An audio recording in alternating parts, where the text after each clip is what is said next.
Welcome to Fanfiction Audiobook. Marvel, God of Speed. Chapter 60. Come on, Tony, since I'm talking about this, I prove that I know your situation very well.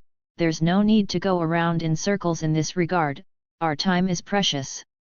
For Tony Stark's denial, Albert smiled. No one wants a stranger to know that his body is not good. This is based on the most basic sense of self-protection, not to mention that there is a Stark Industries behind it. If Tony's physical condition spreads, Stark Industries will have a big accident. You're right, our time is precious, so if you joke about such frivolous things next time, don't invite me again. Tony slammed his glass on the table, stood up with an angry expression, and after showing his displeasure with Albert's offense, he prepared to leave. Palladium poisoning. Albert only said 3 words before Tony Stark's footsteps paused, but he still did not stop, but quickened his pace to leave the cafe. Albert did not mind, but watched him leave, and continued, I have a way to keep you alive, if you are willing to pay the price. Seeing Tony Stark leave without looking back, Albert just continued to smile, and then prepared to return to Osborn Industries. What should be said has been said. As for whether Tony will take the bait, it depends on how strong his desire to survive is. As Nick Fury said, the biggest desperate side, the hope seen is the most shining. Bang! However, just as Albert walked out of the cafe, a car was thrown to the side of the road by a huge force, and an unusually burly monster with a height of more than 3 meters and a barbed creature on its back was rampaged down the street. Abomination! It seems that our General Ross got away with it. Ignoring the panicked bodyguards, Albert regained his previous position, poured himself a cup of coffee again, and leisurely stared at the screaming crowd outside. Don't move! Or I'm going to shoot! This is the main road in Manhattan, and the police are still very strong, and several police officers quickly arrived at the scene and put the police car across the road, but in the face of such a monster, they inevitably felt frightened, and took out the guns in their hands with trembling. Bang! However, this warning was meaningless to the already mad abomination. In the face of his strength, a few police cars were directly lifted away, and the policemen who were lucky enough to avoid were in a panic, regardless of whether they aimed at the target or not, and frantically pulled the trigger. The metal bullet hit the abomination's body, and even his skin could not be pierced, but this fly-like bite made the abomination feel bored, so the next second, he grabbed a car in front of him and slapped it at the nearest policeman. Get out of the way, don't get in the way, you ants, I'm not interested in fighting you weaklings, Hulk, get out of here. The vehicles collided with each other until they were completely deformed. The slightest friction of the sparks ignited the fuel tank, and in the blink of an eye, a powerful explosion directly overturned the policeman hiding on the side, and in the raging flames, the hideous body of the abomination stepped out. The explosion had a little effect on his skin, but it undoubtedly made him look more violent. General, what are we going to do?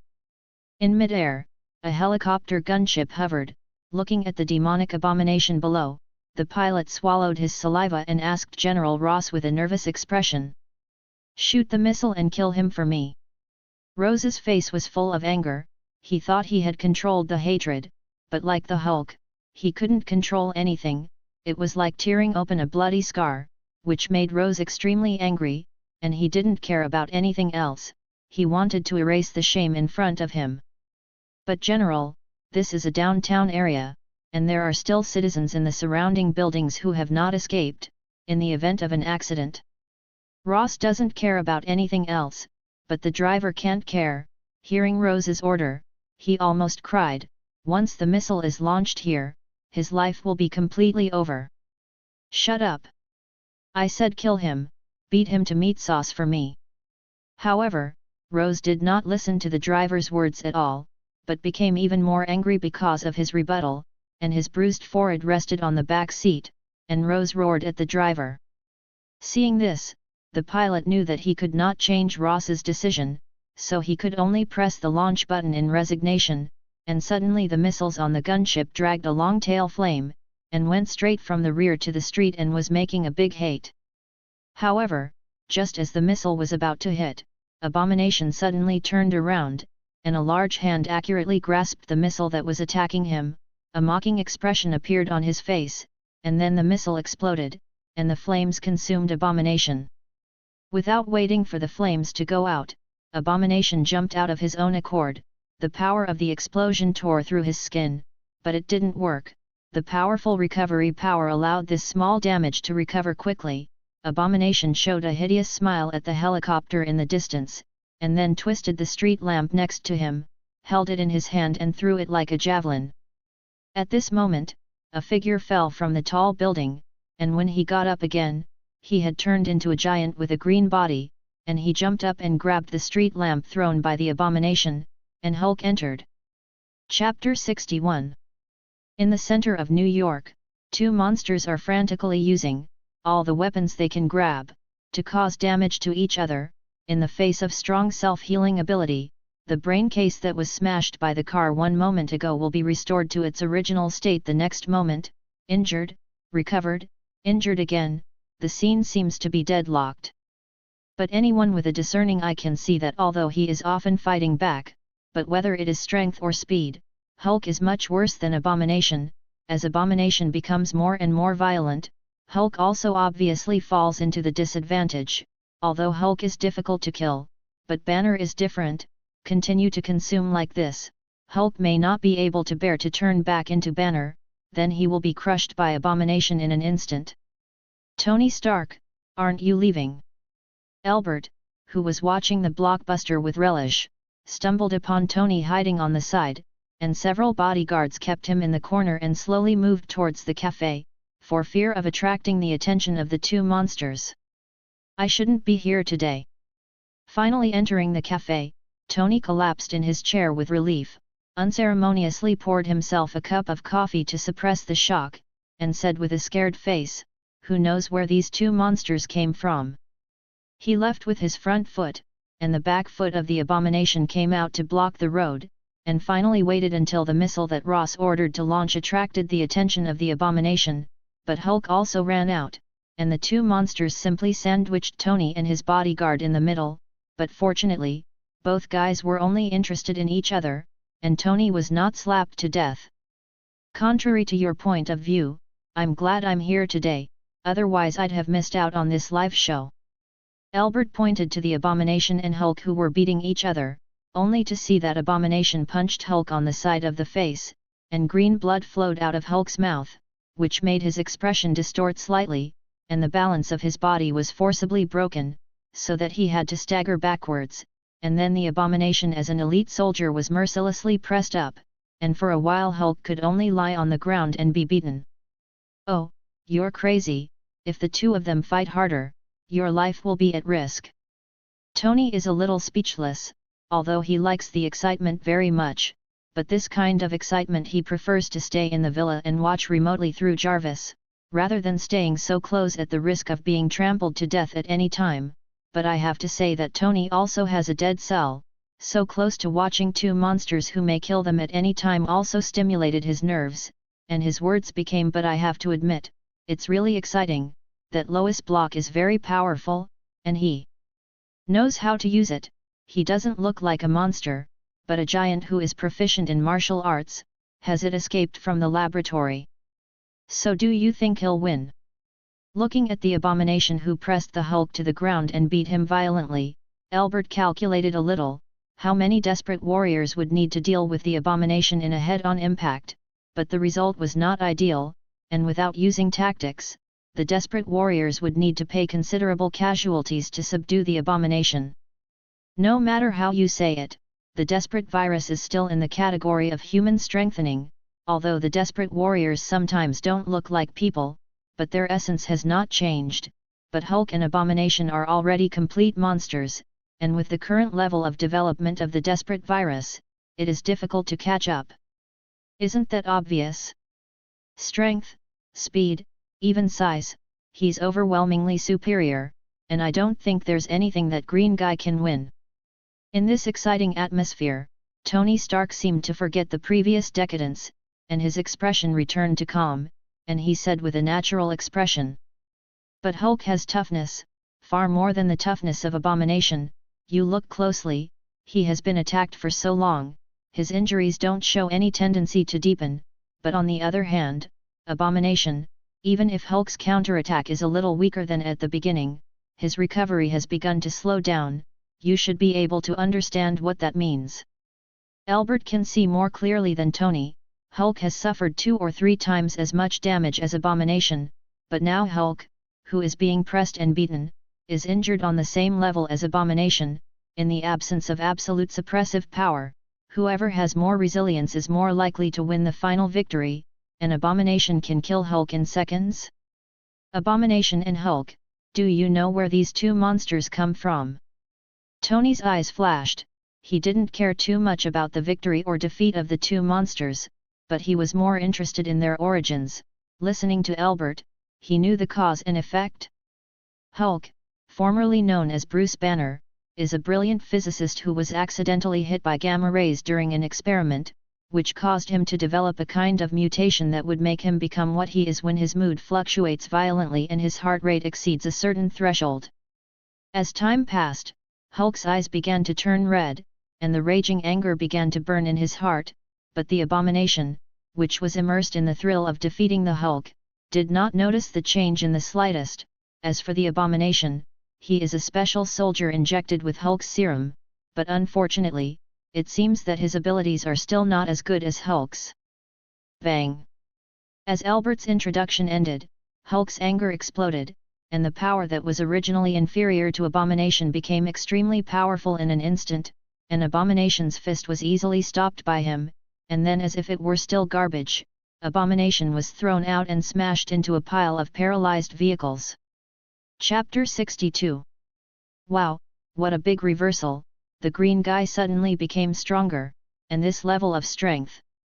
Tony looked at the suddenly brave Hulk, secretly calculating the comparison between the steel suit and his combat power, and found that no matter what weapon it is, it seems that it can't cause effective damage to him, and if it is too close, he may even be directly hammered by the Hulk. I may need to develop a weapon specifically to deal with this situation. The burst of anger made the Hulk stronger, but the Abomination was the opposite of the previous fierceness, and he was beaten and retreated. His ability was much more stable than the Hulk, although it was stronger than the normal Hulk, but he did not have the Hulk's ability to get stronger and stronger in anger, and the army was defeated, and from the time he first regressed, there was no chance of victory. As the battle drew to a close, Albert's attention was no longer on them, and just now, the ether particle jumped in an extremely slight motion, and then he felt something similar to the ether particle not far away. At the same time, 2 intersections from the streets of the battle, a burly man, under the cover of 2 companions, bypassed the police who had pulled up the cordon and began to approach the center of the battlefield from the other side. The strong man was holding a black crystal in his hand, and he saw that there were 2 red dots, and as he got closer and closer to the center of the battlefield, the distance between the red dots was also shortening, which should be some kind of radar instrument used for searching. Found it! Finally found it! The ether particles are nearby. Standing at the corner of the street, the strong man stared at the cafe opposite. According to the distance between the red dots, the ether particles were inside, which made the strong man excited, although the months were not long, but the pressure of the hope of the entire race made Agram exhausted, but everything was worth it, as long as he got back the ether particles. Just as Agram was excited to rush over and recapture the ether particles, a huge figure of earthy yellow flew towards him at great speed, and Agram, who was all focused on the cafe, was unsuspecting and was smashed in the middle by the Abomination, and the 2 rolled into a ball and smashed into the building next to him. Hey, did I just see that guy called Abomination hit someone? Tony frowned, although he didn't become Iron Man, but just watching innocent people get killed still made him a little uncomfortable. Sometimes out of sight is really a good word. Tony's invention of weapons. I don't know how many people have been killed, but as long as I haven't seen that kind of horror with my own eyes, you can act as if nothing happened. No, it was an equally dangerous monster. Albert grinned. Things were getting more and more interesting. Unlike Tony, who only saw a figure, under his terrifying dynamic vision, he saw a person. At the moment he was hit by abomination, his body swelled suddenly, and a layer of armor appeared on the surface of his body. Judging from the reaction of the ether particles, the other party should be its former owner, the cursed warrior of the Dark Elf clan. This kind of super strong soldier who is distorted by the reality power of ether particles, and can even completely torture Thor at this stage, although I don't know why the Dark Elves appear here, but there is no doubt that there will be a good show to watch next. How is it possible? It was obviously a. Just now Tony was a little unconvinced, pointing to the wall on the opposite side that was smashed out of the big hole, but before he could finish speaking, the abomination was thrown out of it at a faster speed, and a strong man in armor walked out of it, so that Tony had to retract his words, and looked at Agrim in amazement. Forget about the two monsters before, what is the situation with this guy? It is even more terrifying than a monster? Is that how you want to die, ants? Agrim stepped on the back of the abomination, and the huge force directly shattered the skin of the abomination, and the blood rushed wildly, first ravaged by the Hulk, and now met Agrim, and the life of the abomination seemed to have come to an end. Roar! However, Hulk, who was already under the control of anger, didn't care whether he was standing in front of him with abomination or Agrim. He just wanted to destroy everything in front of him, and destroy all the beings standing on the ground, and Agrim standing on abomination was too conspicuous, so Hulk pounced unceremoniously. Bang! Feeling the Hulk's pounce, Agrim decisively gave up his dying hatred, raised his arms and turned around and collided with the Hulk. The two pairs of arms with a slight difference in size collided fiercely, but the result of the wrestling was shocking. What's the matter? Where did this monster come from? Does the military have a research project in this area? Those damn crazy people! Nick Fury, who was remotely controlled by the helicarrier, saw the scene of Agrim scolding the Hulk, and immediately felt more stressed, and he had learned about the abomination from Rose, who was being controlled, but where did this guy in ancient armor come from?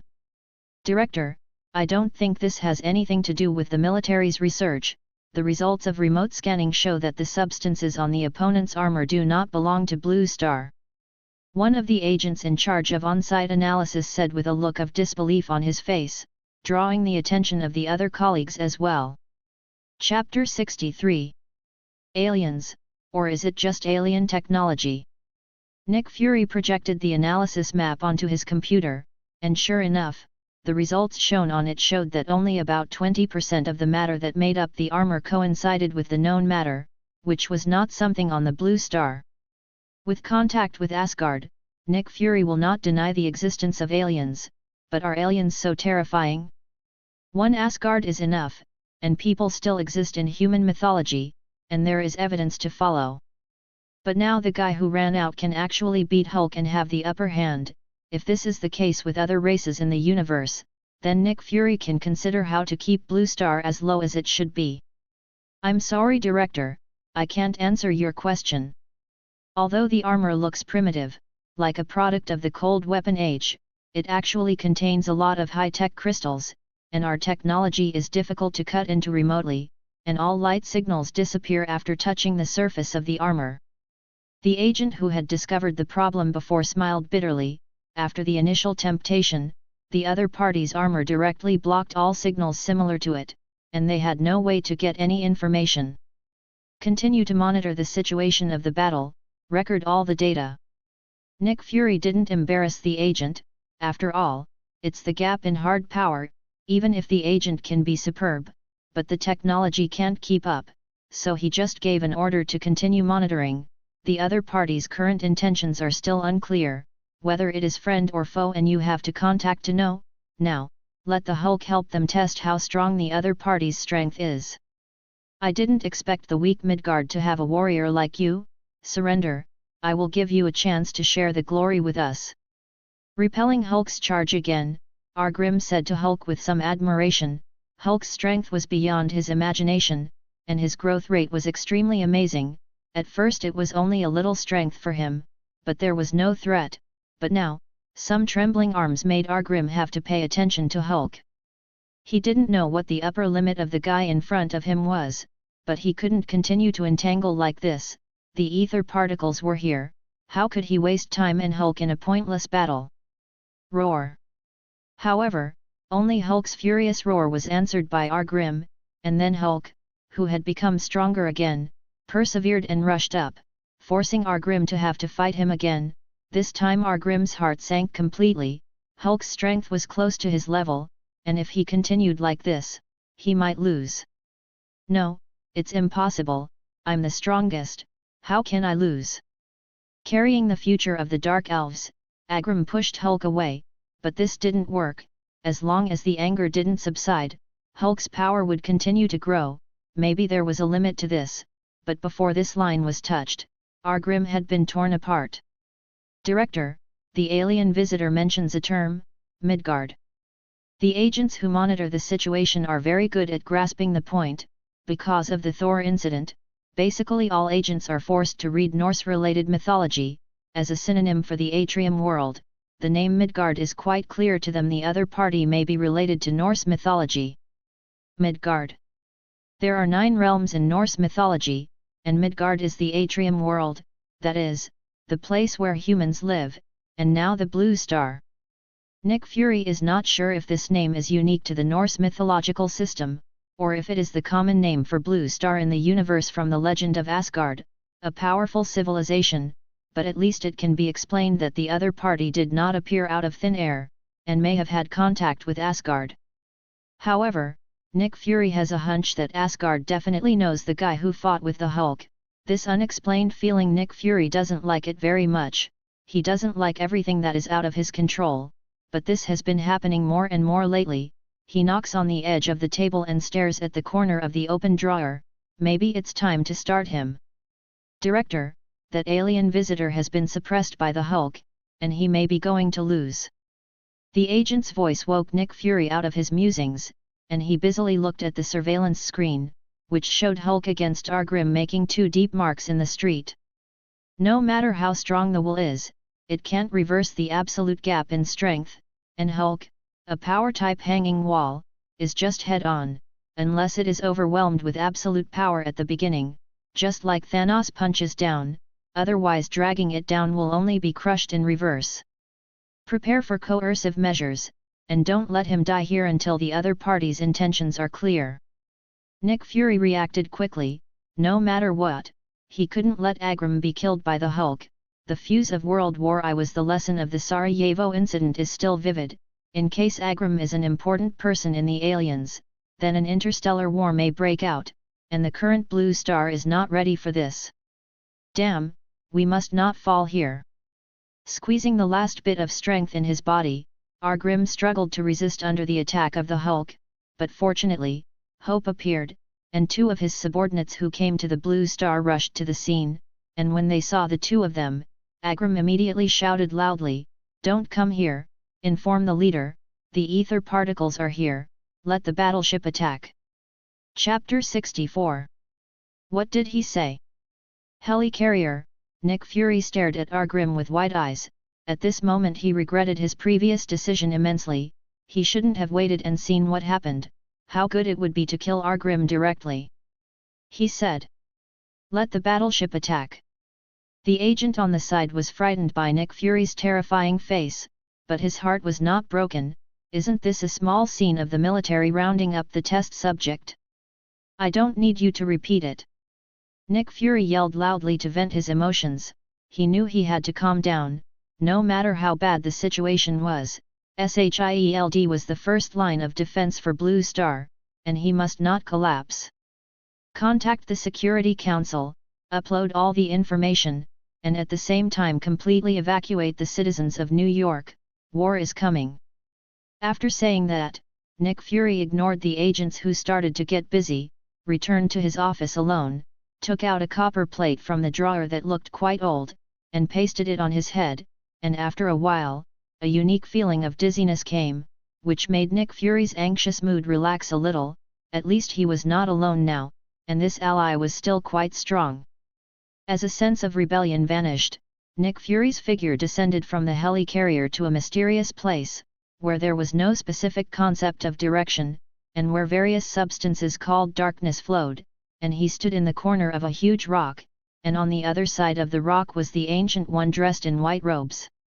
Ancient One, what kind of place is this?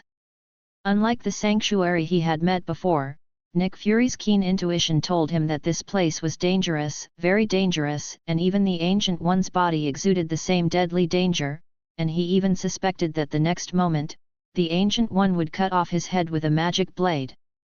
This is the boundary between the Dark Dimension and the Blue Star, and Dormammu has been a bit active lately, so I had to show up here to stop him and prevent him from doing anything bad to the Blue Star. The Ancient One's eyes showed a dark streamer. Such an Ancient One is very weird, but Nick Fury can't control it so much, and now Blue Star may face a devastating crisis at any time. Forget it, I don't know much about you mages, but now you have to come with me. Blue Star is facing a huge threat right now, and we need you. Looking at the boundless darkness of the boundary, Nick Fury subconsciously didn't want to delve into what it meant, and he didn't have that much time to understand. I already know what is happening in New York, and although I can't leave it for a while, my mind is still wandering outside.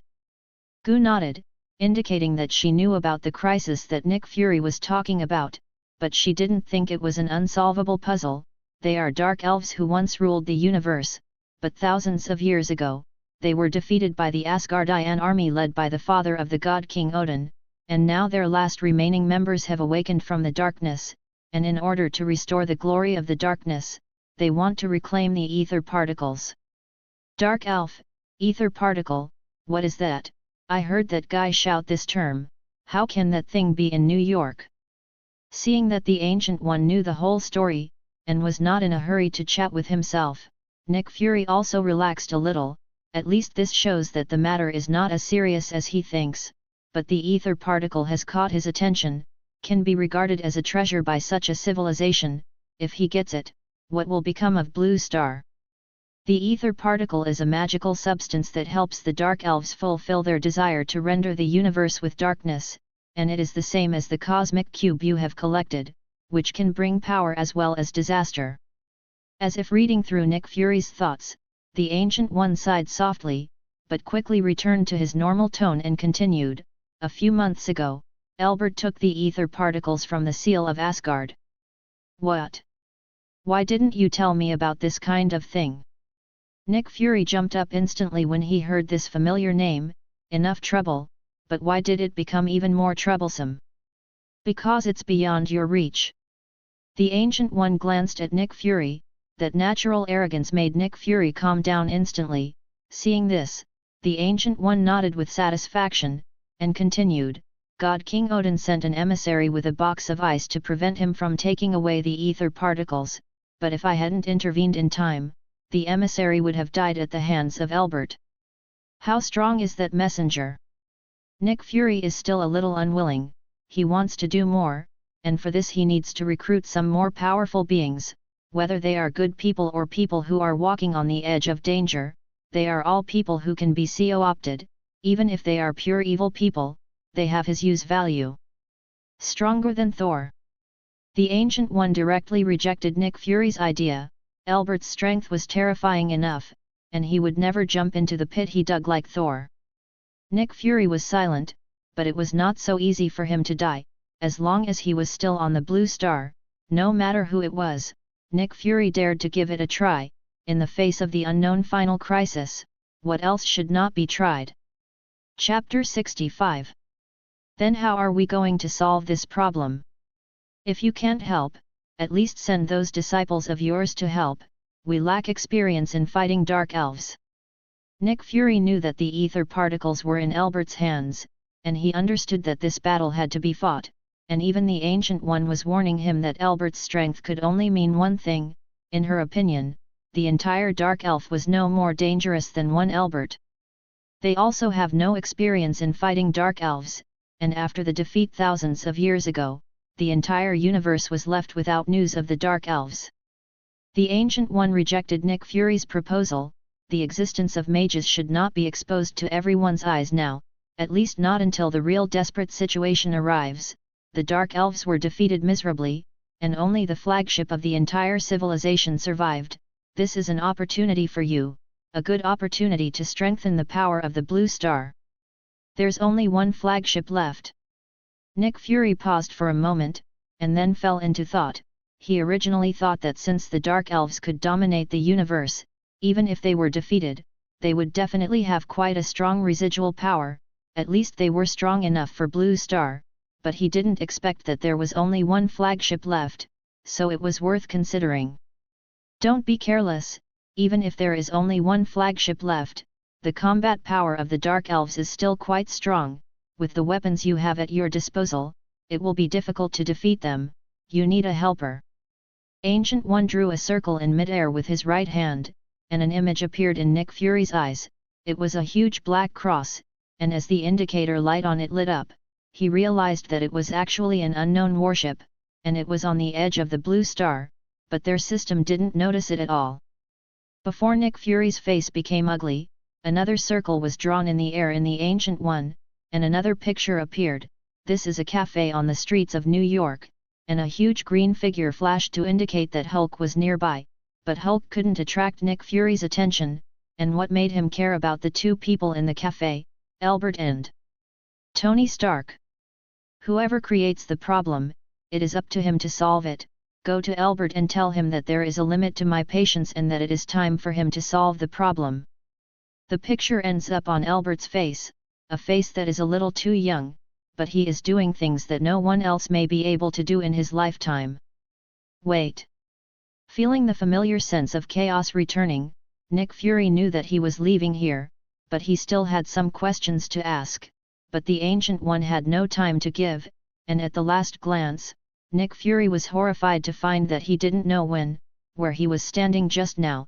I don't know when a blurry black shadow appeared that made him stand incomparably tall. It's Dormammu. What kind of terrifying existence are they facing? The next moment, Nick Fury, who returned to the helicarrier, remembered the black shadow with palpitations.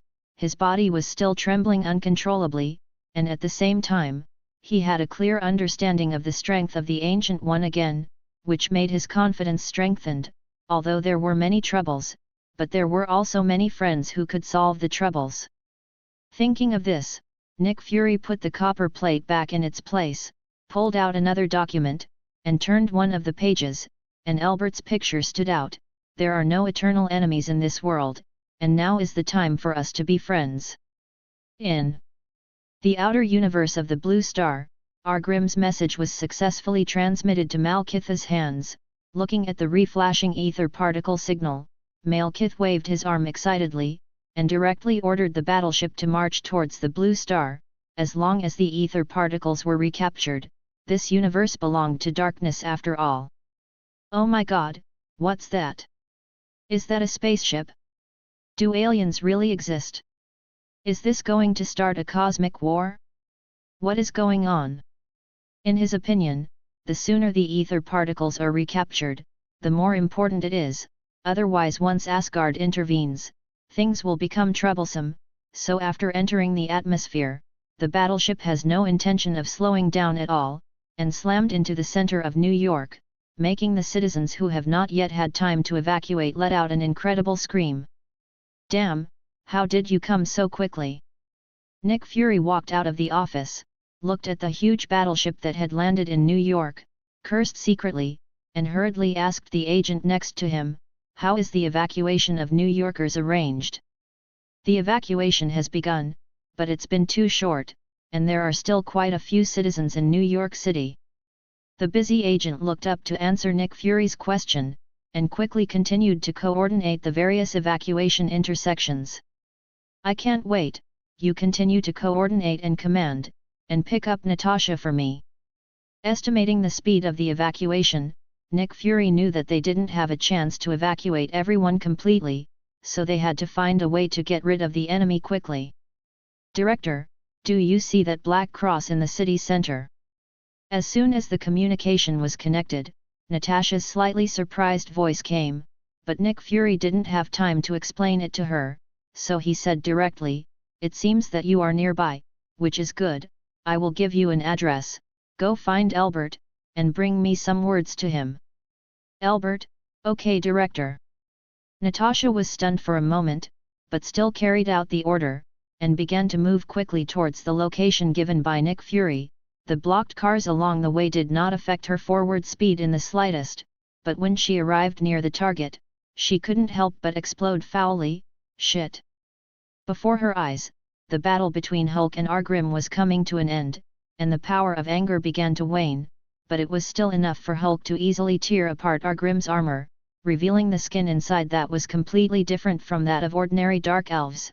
His entire body had turned black because of the cursed stone, and his bare skin was like charcoal, cracked piece by piece under Hulk's great force.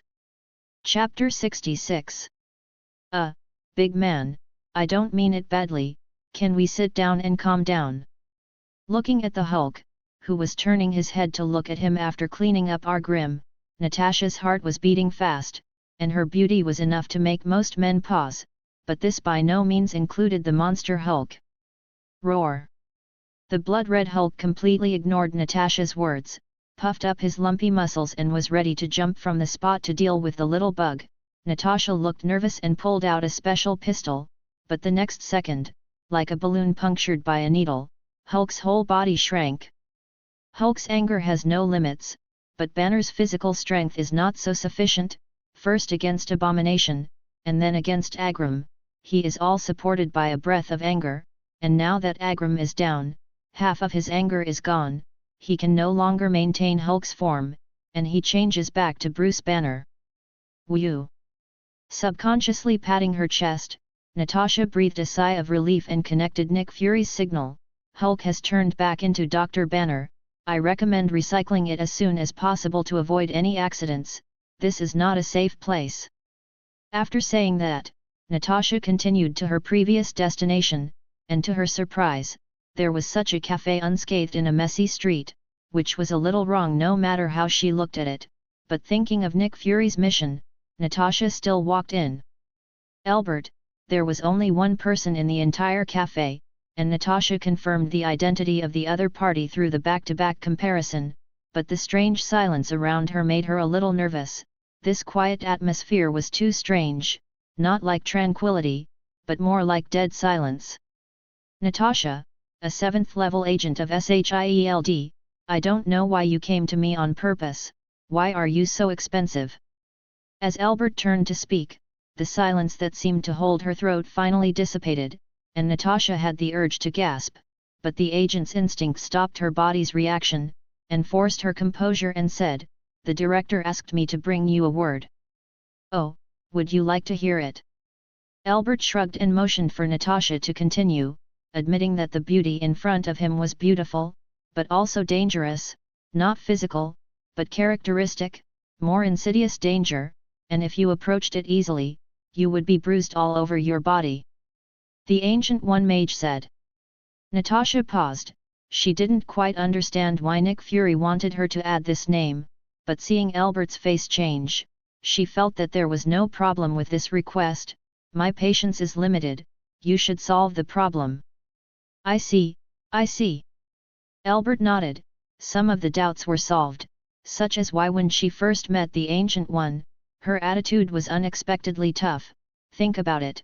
The probability of the Ancient One and Nick Fury being in trouble is almost 100%, and it is not difficult to understand that the two of them colluded with each other. As for the solution to the problem that the Ancient One said, Albert looked up at the window. A large number of scythe-shaped small spaceships were constantly projecting from the Black Cross battleship, and the Dark Elves were really pouring out. Whoever creates the problem, who solves the problem, the Ancient One obviously doesn't want to carry the pot for Albert, so he directly asked Nick Fury to throw the problem over, and Albert can't help but take it. Who let him still be on the Blue Star now? If the Ancient One doesn't take the blame, the Dark Elves can chase him to death. Who let him hold the ether particles now? It's not that Albert didn't think about it, and directly took the Dark Elves around the world to make things bigger, but unfortunately, a mere Dark Elf didn't even have the qualifications to make a gun, so they had to die directly. It's time to move your muscles, Dark Elves. Albert stood up and picked up the document that was placed on the table. and Natasha saw a Stark Industries logo faintly, but before she could see it clearly, the document disappeared, and then Albert's figure disappeared in front of her eyes. Superhuman, teleportation. Natasha raised her eyebrows. The news of Albert's suspected superhuman is not a secret at the top of SHIELD. Coulson was dragged to a week's psychological recovery after meeting Albert for the first time, but she was still quite surprised to see this scene beyond her cognition. However, in the next second, the expression of surprise froze on Natasha's face, like thousands of bees suddenly sounding in her ears, and for a moment Natasha felt her consciousness leave her body, and collapsed to the ground weakly. This time she was finally able to gasp for breath.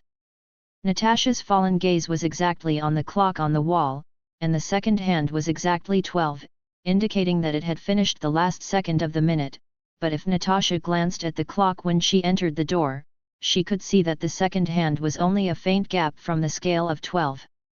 Chapter 67. Director, he's out. The agent who had been monitoring the cafe reported Albert's whereabouts to Nick Fury for the first time, and watching him walk in the direction of the black battleship, Nick Fury breathed a sigh of relief. It seems that the words of the Ancient One are still quite useful, but after waiting for a while, seeing that there is no second figure on the screen, Nick Fury's heart suddenly twitched. Wait, where is Natasha? Natasha's life signal is good, and the location shows that she is still in the cafe. A calm voice came from behind, and Nick Fury suddenly felt a little relieved, but still a little uneasy, and said to the owner of the voice, "Barton, you personally take someone to see it and ensure Natasha's safety." Hawkeye nodded, and quickly left the command room. He didn't care about Natasha at all, and left the helicarrier directly with a few agents to set up the fighter. Seeing this, Nick Fury looked at the screen with confidence. He wanted to see how Albert dealt with the Dark Elves. He could really have such terrible destructive power?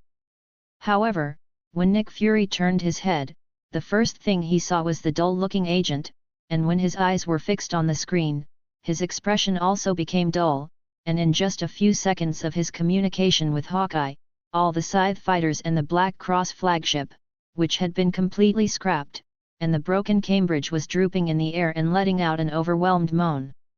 What just happened? Where is Albert and who did this? No, I don't know, Director, we only saw a red shadow, and then it became like this. Awakened by Nick Fury's roar, the agent quickly said truthfully that he hadn't seen anything either. Slow down the video, the slower the better. In an instant, Nick Fury thought of the key, since what did happen, it should be recorded, but when the video was taken out alone, slowed down to the extreme, and only the red shadows in the sky could be seen, and the sickle fighters that kept crashing, and a final freeze frame.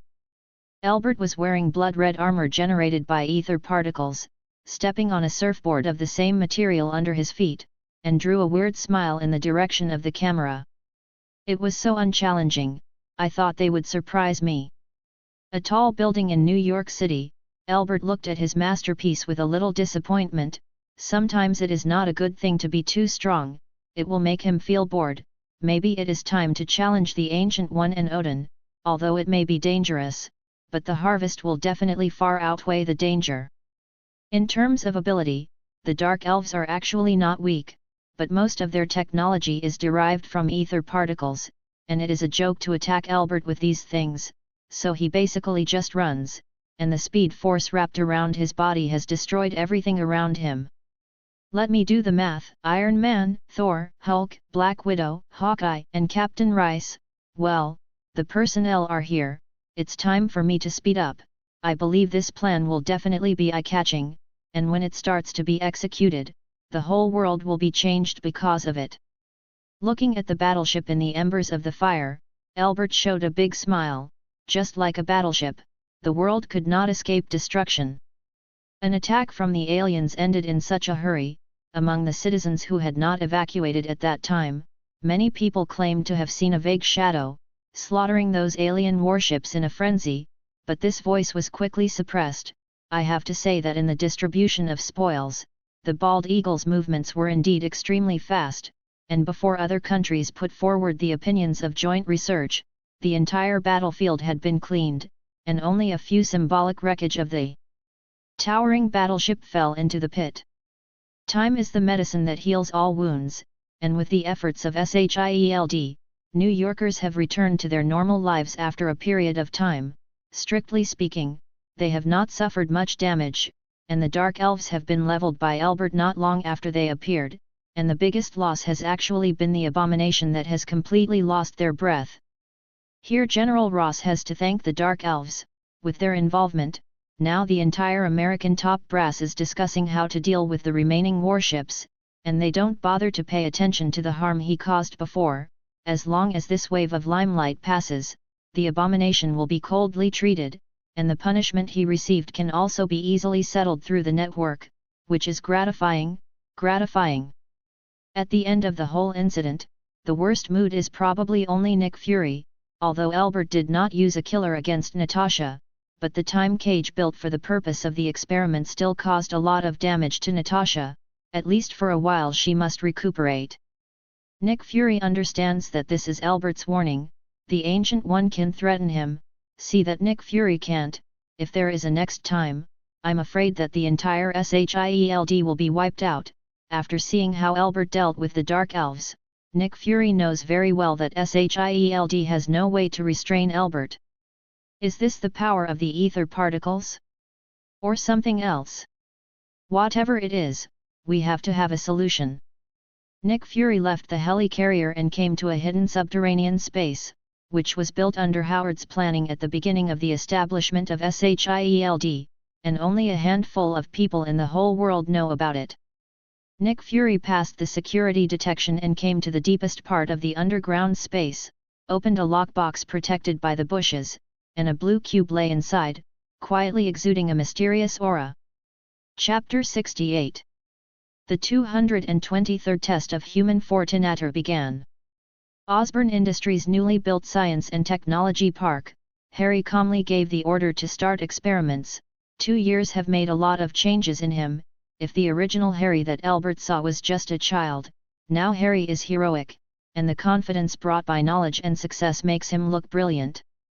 Looks like you're confident, Harry. On the other side of the test table, Albert looked at Harry kindly. His growth was indeed beyond Albert's expectations. If it was at the beginning of the experiment, Harry just relied on inexplicable good luck to overcome difficulties, and now Harry is completely qualified to take charge of himself. Maybe compared to his father Norman, Harry is still not sophisticated enough, but in the study of human fortifiers, he has completely surpassed Norman. Experiments have been carried out many times, Uncle Albert, and of course I can be sure of the results. 2 years of uninterrupted research has made Harry look a little thin, but if anyone dares to underestimate him, he will have to pay the price, although he is still experimenting now. But as early as half a year ago, Harry injected himself with human fortifier, and the effect is very perfect. Compared to other test subjects, human fortifier seems to have been created for the Osborne family. In terms of physical fitness alone, Harry may even suppress the captain of the Rice Country. Today is the last experiment. If there are no problems, it will be officially put into production. Your father's last wish has been fulfilled. What do you want to do next?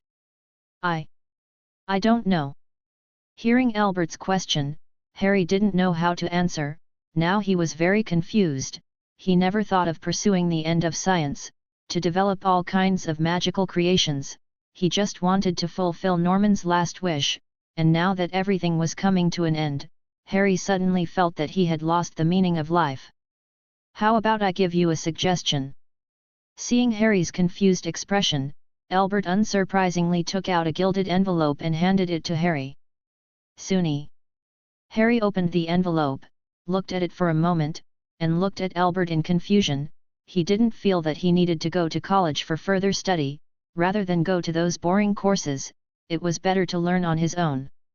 It's not for you to study, but for you to experience college life, to meet some friends, or to meet a girlfriend, someone who can be with you for the rest of your life. Albert explained with a smile that after a few years of contact, Albert really thought of Harry as a junior, and he knew what he would do in the future, but at least before the tragedy came, Let Harry experience a full life, not spend a lifetime in the laboratory. But Harry wanted to refuse, but Albert had already gotten up and walked out of the lab. The results of the experiment were not important to him, he was just coming to see Harry's, that's all. Tell me well, don't forget, I'm your guardian. Seeing this, Harry could only look at the admission letter in his hand with a wry smile, but things are already like this, so try to adapt. Albert is right, he has not been in contact with the outside world for too long, he needs a friend, and the Osborn family can't be left behind. Boss, I met Tony Stark today. Walking out of Harry's lab, Albert is confronted by Liza, who is now the security captain of the new tech park, above board and not afraid of anyone to find out. If you read a violent novel, go to Philo Novel Network. Oh, isn't that great, you're his savior. Albert laughed, but Liza's face grew even more sad, and it was clear that the meeting between the two was not as pleasant as Albert had said. Don't be kidding, you still don't know what happened back then. Tony Stark has already found out what happened at the beginning, but he didn't give me a good face. Thinking of Tony's murderous eyes, Raza was a little frightened. Even if he was injected with a desperate virus, he didn't dare to jump in front of Tony Stark. It's a monster at all. Every time he captures an image of Tony Stark, it means that his steel suit has been updated again. He is not afraid of being seen at all, on the contrary, he is still using these to promote his strength. Money is good, and Raza is obviously the kind of guy who is intimidated. He's already found out your bottom line. If you want to do it, you won't stand in front of me now. Where is he now? At the Star Labs. Raza can only smile bitterly at this. Tony Stark really didn't want to kill him, but it didn't affect him at all. After knowing that Raza had also been injected with the desperate virus, Tony Stark became even more annoying, which made Raza annoyed. Chapter 69.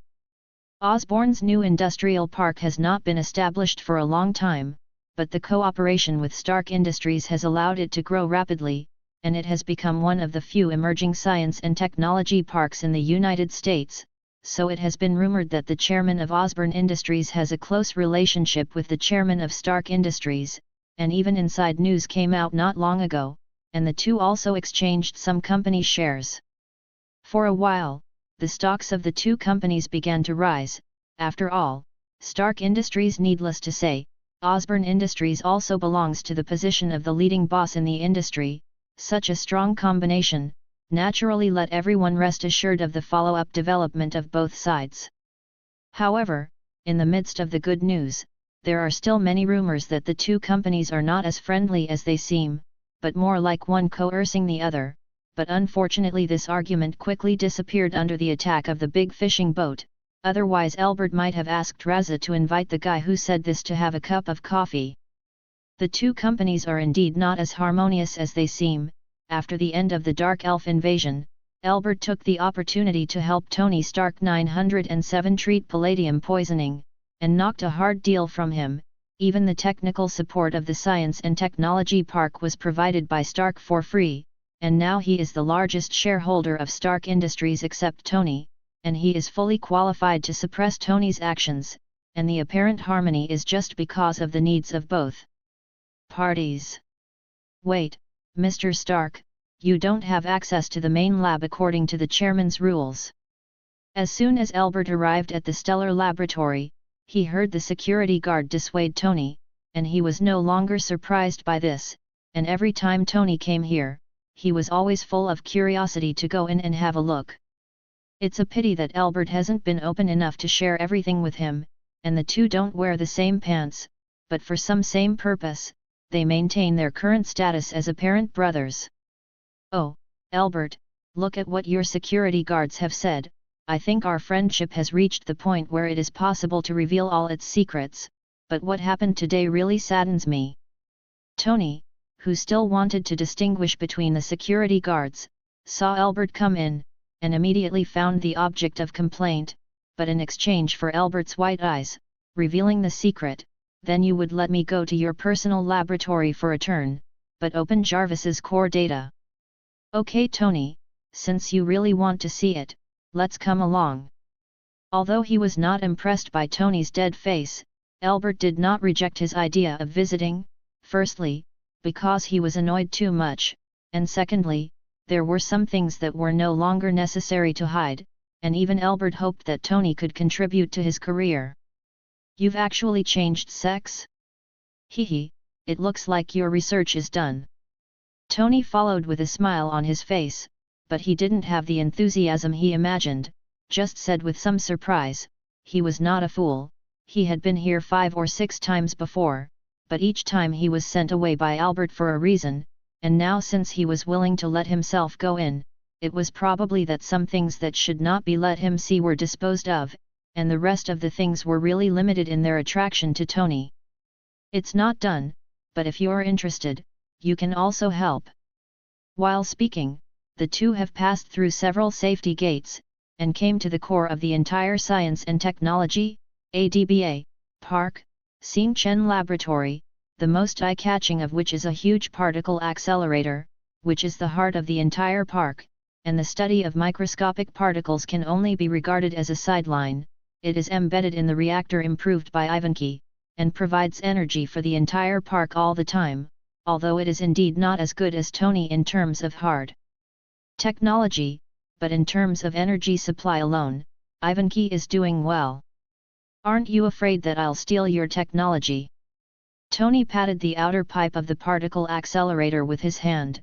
This thing he could understand just by looking at it, although it was not said that it could be copied directly, but the core principle could almost come up with a design framework as long as he tried a few more times. "If you read a violent novel, go to Philonovel Network." "Of course I'm not afraid, I won't be prepared to guard against you if you come in with you, and you've been walking away from me less in the past few years." Albert didn't care about this. The entire Science and Technology Park, except for the Star Laboratory, the other areas were built with technical support from Stark Industries, and the back doors left by Tony were countless, and Albert didn't bother to repair them one by one, so let him touch the technology if Tony wanted to. Anyway, most of him is also used in his steel suit, as long as he doesn't spread it casually, it's not a big deal. After all, even if Albert wants to take care of it, he doesn't have a good way, just rely on Tony's ability. As long as he knows the technology, a few can't get his hands on it. At most, it is not easy to use it openly. Can the hero's thing be called stealing? Hey! Tony resolutely pretended to be stupid when he heard this, looking left and right to observe the surrounding environment. There are not many researchers here, but there is an independent compartment, but there are a lot of people around. Tony leaned over quite naturally, and saw a cloud of silver-white substance flowing in the transparent glass case. "What is this?" "One of the hardest known materials in the world, vibranium," Albert said as he looked at the fist-sized fluid in the glass case. "This thing is indeed too rare, except for Wakanda and a crow who once stole a part of vibranium from Wakanda. It is extremely difficult to get this thing from other places. It is the current size of Osborne Industries, and in the case of searching with all his might, it has only collected such a little in the world, and if you want to get more, Wakanda is afraid that it is an unavoidable hurdle." Chapter 70. The hardest substance in the world. Tony looked at the vibranium flowing repeatedly in the glass case, a little disbelieving, looking at the equipment around him. The temperature provided was not too high, this degree was melted into a fluid state. How could it be the hardest substance? "Do you know Captain Mee's shield?" Albert smiled. Not many people really know about vibranium. Its source has long been truncated. In the absence of relevant information transmission, even if Tony has Jarvis to help collect intelligence, there is no way to know the existence of vibranium, and it is not the temperature that melts vibranium, but something else, something non-physical. "Of course I know, it was given to him by my father, but does that have anything to do with vibranium?" Tony frowned. Since the Dark Elf incident, he found that he didn't know more and more things, including what kind of ghost shield that his father once founded with people, and now they rely on Howard's name, but it annoys Tony. The main material of the shield is vibranium, which, when fused with other metals in a magical proportion, forms a completely new material. which the American government calls the original Edelman alloy. Speaking of Edelman alloy, the most famous user is Wolverine Logan, but unfortunately there is no such system as mutants in this world, so the X-Men naturally do not exist, but vibranium and Edelman alloy are real true. Albert once experimented, with the blessing of the Speed Force. He used a physical attack to try to destroy a small piece of vibranium, but the result was not too ideal. He could destroy it, but the power required was not proportional to the actual effect, and because the vibranium as a target was only a little small, if there was more, the effect would only be worse. In contrast, the more stable the thing, the more terrifying the blow to it is. That the change has a strong defensive power, precisely because its molecules are relatively stationary, so that it almost does not conduct heat and kinetic energy, so all heat and kinetic energy will be swallowed up the moment it touches the vibranium, and once the structure itself is turbulent, the vibranium is not vibranium gold. Oh! It is said that Captain Mee's shield is indestructible, so is it also indestructible? Speaking of Captain Mee's shield, Tony instantly became interested in the material in front of him. If this is really the case, then his steel suit may usher in a qualitative change. Don't you have Howard's research materials? Albert glanced at Tony. It seemed that SHIELD had taken over more than just the relics they gave Tony. There were more things, and maybe even everything related to working with the government back then, was seized. Nothing in this world is indestructible, but at least on the current Blue Star, there are indeed only a handful of things that can destroy vibranium. How much does this stuff cost? I bought it. Tony's face turned slightly blue at the mention of Howard's research materials. Apparently he also sensed that SHIELD might have more in its hands, but he couldn't ask for it. Tony didn't want to say anything more on this topic, so he went straight to buy vibranium, and what could be more reliable than the results of his own research? As long as the things are right, money is not an issue. $10,000 a gram, the price of tongsuo, but if you need a large amount, I will backorder. Albert quoted a price that made Tony frown a little. This price he could still afford, and compared with some other special metals, the price was already very low, but the problem was that a steel suit was used a lot, and he still wanted to update it, one by one. How much would it cost? Zero begging for flowers. Is there a technology to synthesize it? Or is there somewhere where to produce it? I can pay more for information. If you want to get real benefits, you have to figure out the source. Tony doesn't want to buy retail products honestly, he wants to directly monopolize the source. I don't have artificial technology, at least I don't, but I can tell you about the place of production, but friendly reminder, it's better not to hit the idea there. Albert smiled slightly, but looking at Tony's indifferent expression, he knew that even if Albert said that vibranium could only be produced in the White House, he wouldn't care, so Albert directly took Tony to a world map in the east-central part of the African continent. There is a country called Wakanda, where a meteorite composed of vibranium fell many years ago, and they also benefited, but in order to ensure that vibranium is not abused by others, the king of Wakanda chose to close the truth and disguise his country as a backward land, but in fact they are the most developed country on the Blue Star, at least half a century ahead of the modern era. Wakanda, the most developed country? Are you telling a joke? If people say that the most developed country in the world is in Africa, they will be considered crazy. Tony frowned and looked at Wakanda marked on the map, with obvious disbelief on his face, but Albert is by no means the kind of person who can talk nonsense. Could it be that there is really a technologically advanced country on the declining African continent? Can you find out for yourself? I still have some things to deal with today, we should go. For Tony's questioning, Albert didn't give a clear explanation. Since Tony has doubts, then solve it himself. After saying that, he left the laboratory factory directly with Tony, who still wanted to continue to see. Chapter 71. Leaving Tony Stark alone with a full of suspicions, Albert came to a separate space under the Star Lab by himself, and there are many similar places in the entire Science and Technology Park, all prepared for some inconvenient things. After all, Osborne Industries still belongs to Biotechnology Co., Limited, and sometimes it is easy to step on some bottom lines for research, although this kind of problem is acquiesced in the industry, but it is not easy to get it on the surface. Even Dr. Connors also acquiesced to these, and occasionally conducted some overspecification experiments in the park he was responsible for. The underground space of the Star Laboratory is naturally the largest, and at the same time, it is also the most tight, and it is guaranteed to be guarded by a team of desperate warriors of 547 at all times, and if you want to sneak in here without a sound, at least ordinary humans can't do it.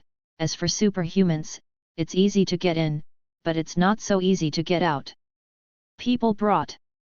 Ivan Vanko looked coldly at the man who was unconscious on the wooden chair. Compared with a few years ago, his hair was completely grey, and he tied a skyrocketing ponytail, with a strong muscle, but he was dressed as a martial artist. Ulysses Crow didn't die, did you? Grabbed by the unconscious man's head and looked at him twice, Albert stopped paying attention to him, and Crow itself was just an addition to his cargo. No, he was sedated in bed and had to sleep for at least 3 or 4 hours. Under Albert's orders, Ivan Vanko led a team of desperate warriors to raid Crow's cargo ship, and in the face of inhuman forces, thieves who were just ordinary people had no ability to resist at all, and did not bring any difficulties to the operation except for numbers. What is he going to do? Is it just going to be locked up? Shut it up for the time being, inject tranquilizers regularly, as long as it makes sure his brain is still working, and then... Albert paused, and mentally estimated how much Tony Stark's attachment to vibranium might be, and then continued, find a suitable opportunity to sell to Tony Stark. Tony Stark? Why? Hearing this harsh name, Ivanko's face suddenly changed a lot. He followed Albert all these years to take revenge on him, but so far he not only did not see hope, but he also had to help Tony Stark, which made him a little unacceptable. Don't you want revenge? Since you don't have enough strength, you have to learn to drive away the tiger and devour the wolf. Albert pointed to Crow, and he's a good bait to lure the wolf. Wakanda, can they deal with Tony Stark? Ivan had known about Crow's information before the operation, and knew that he had stolen a large amount of vibranium from Wakanda, but he didn't know what kind of energy Wakanda, an isolated kingdom, possessed. Of course you can. Otherwise I wouldn't have taken Tony Stark to see the vibranium in the Star Laboratory. Isn't this just to make him sprout desires? Under Albert's deliberate intervention, the current Tony Stark and Iron Man are far apart. Although they both wear steel suits, Tony Stark is much cold-blooded than Iron Man. He doesn't care about others, he only cares about himself, especially after Shield brushed up on his favor and met Albert's interception. Tony, who saw S.H.I.E.L.'s sinister intentions, is getting farther and farther away from the path of the Avengers. And Wakanda is the first step to continue to intensify the contradictions. Albert does not deny that Tony is a genius, but it is not an easy task to get vibranium from Wakanda. As early as the last century, countless people coveted vibranium, a treasure from the universe, but how many people really succeeded? Crow is just one of the very lucky guys. He found the right opportunity at the right time, but now there is no same opportunity. Tony wants to get vibranium, he has to do more. The continuous confrontation will inevitably lead to a series of problems. Shield will never sit idly by, and those guys who have long had a peep at Wakanda will also be like sharks that smell blood. They will not give up this good opportunity. Zero. It's a maelstrom that draws all those who have their eyes on Wakanda, and then sides in front of interests and justice, making this maelstrom even more treacherous, and in turn, swallowing more careerists. As for whether Tony Stark will do anything to Wakanda, Albert doesn't have to worry about this at all.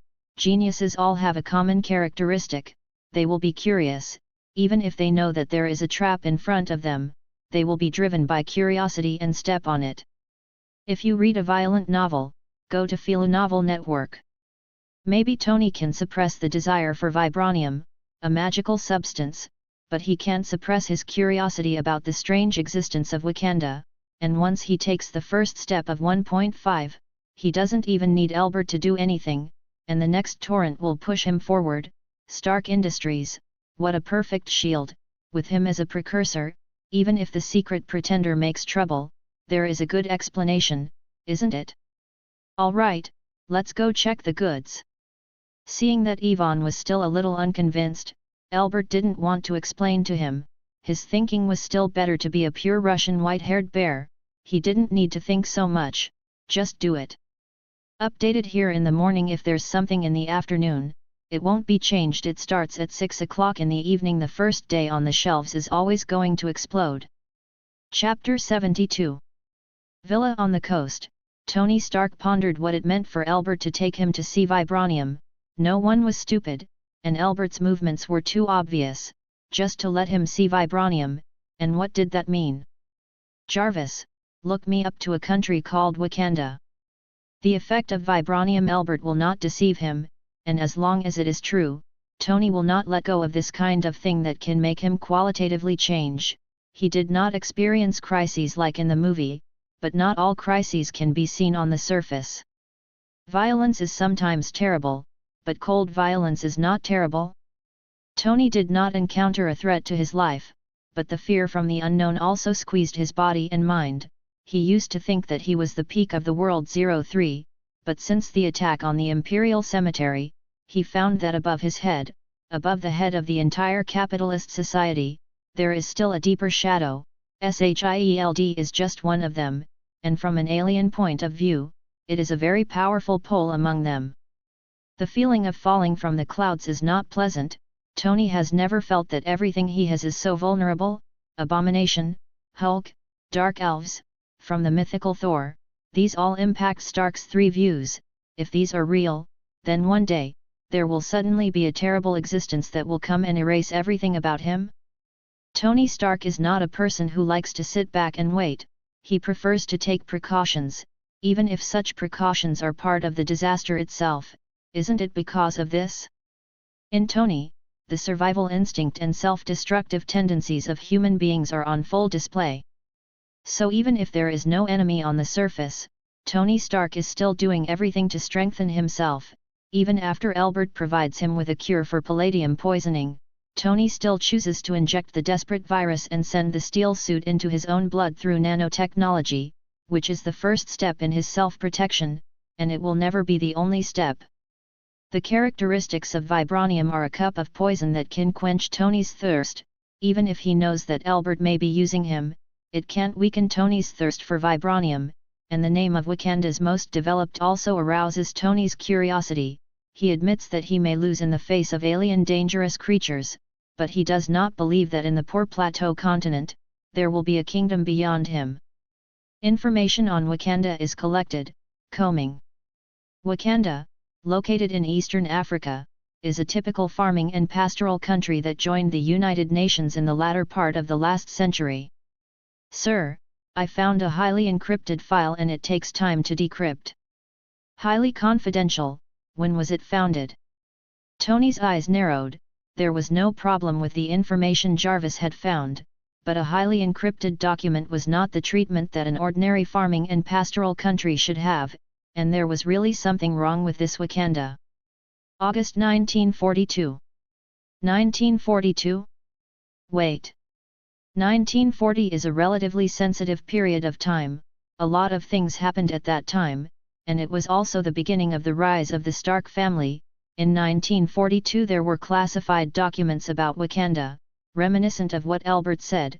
The shield that Captain Mee obtained in 1943 and made by his father Howard had vibranium as the main material, and Tony could roughly guess what was written in that document.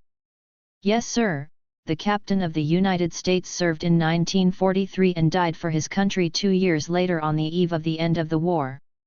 With the satellites we can control, I want to know what's going on in Wakanda at all times. Tony was still ready to give it a try. He hadn't done anything challenging in a long time except for the design of the steel suit, and Wakanda was a suitable target, even if not for vibranium, and Tony wanted to know about it. Yes sir. Jarvis faithfully carried out Tony's orders, and under his precise control, the first 12 satellites in low Earth orbit collectively turned around and began to scan the land of Wakanda, and herds of livestock, driven by the hard herders, entered the pastures, began to enjoy their delicious meals, and ate their bellies to save fat for the arrival of winter. Is there anything 473 out of the ordinary? Tony stared at the picture of resistance, but he didn't find anything wrong at all, or he didn't know how to tell if Wakanda was a relatively primitive country, and he had to rely on Jarvis for this comparison. After all, he was not a famous scholar. I didn't find anything out of the ordinary, sir, but there was a slight disturbance from the slightest signal that caused our satellites to drift away from their normal orbits. Stabilize the satellites and look for sources of interference. Tony's eyes flashed, and this time he didn't wait for Jarvis to deal with it, but quickly pulled out the virtual console and quickly linked to the satellite that was monitoring Wakanda, which was his home field. And just when Tony mobilized the satellite, several hidden base spaces on the blue star received an urgent notice at the same time. They did not communicate with each other, but they put down their work quite tacitly, and they cast their eyes on the satellites of Stark Industries. They wanted to see the results. Chapter 73. If it weren't for the artificial intelligence of Jarvis, who actually controlled the satellite, perhaps no one would think that the satellite's deviation was artificial, but would only think that it was a normal orbital change. There are not many countries with similar technology on the blue star, but even those few big countries, Tony is confident that he can catch the clues of the other party, but this time he failed. After half an hour of attack, he had to choose to give up. The previous invincible means in the face of this kind of interference, it is like a fist on cotton. Even if a paragraph is occasionally intercepted, it can only decipher some incomprehensible information, not to mention finding the source of information. Even if it is to find the way the interference works, it is extremely difficult.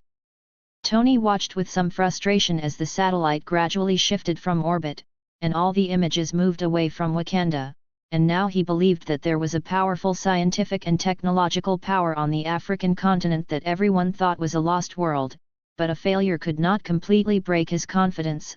On the contrary, this failure made Tony more eager to understand this country that had never been known. Failure itself is a process of growth. Geniuses are not afraid of failure, they are afraid of nothing that can make them fail. The despair of having little ahead is the most terrible, and the difficulties in front of them are the driving force, urging them to keep moving forward. It's good, although our technology is not yet mature, but fortunately, there are enough materials for experiments. In front of Albert were rows of vibranium preserved in transparent cylinders, all of which Crow stole from Wakanda, and in the movie, Ultron paid Crow $2.6 billion for them, which is by no means a small amount. This metal is literally a creation of God, and I have never seen anything like it. Ivan Vanko also looked at the vibranium in his hand with great surprise, even though he had seen it before during the attack on Crow's cargo ship, but when he looked at it again, he was equally surprised. As a scientist, he knew very well what these metals represented, and it was enough to form a subversive change. It's not a blue star substance, and if you have to say it's a gift from God, that's fine.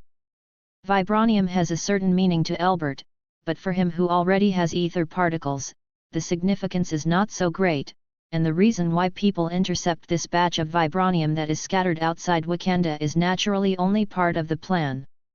Only by cutting off all external factors can Wakanda be isolated, otherwise if it is known that Crow is wandering away with a pile of vibranium, who will risk a big risk to test Wakanda, although Crow is a dangerous terrorist, but in the face of the world's multipolar regimes, he is not even a docile white rabbit. All of this is going to be used as research material.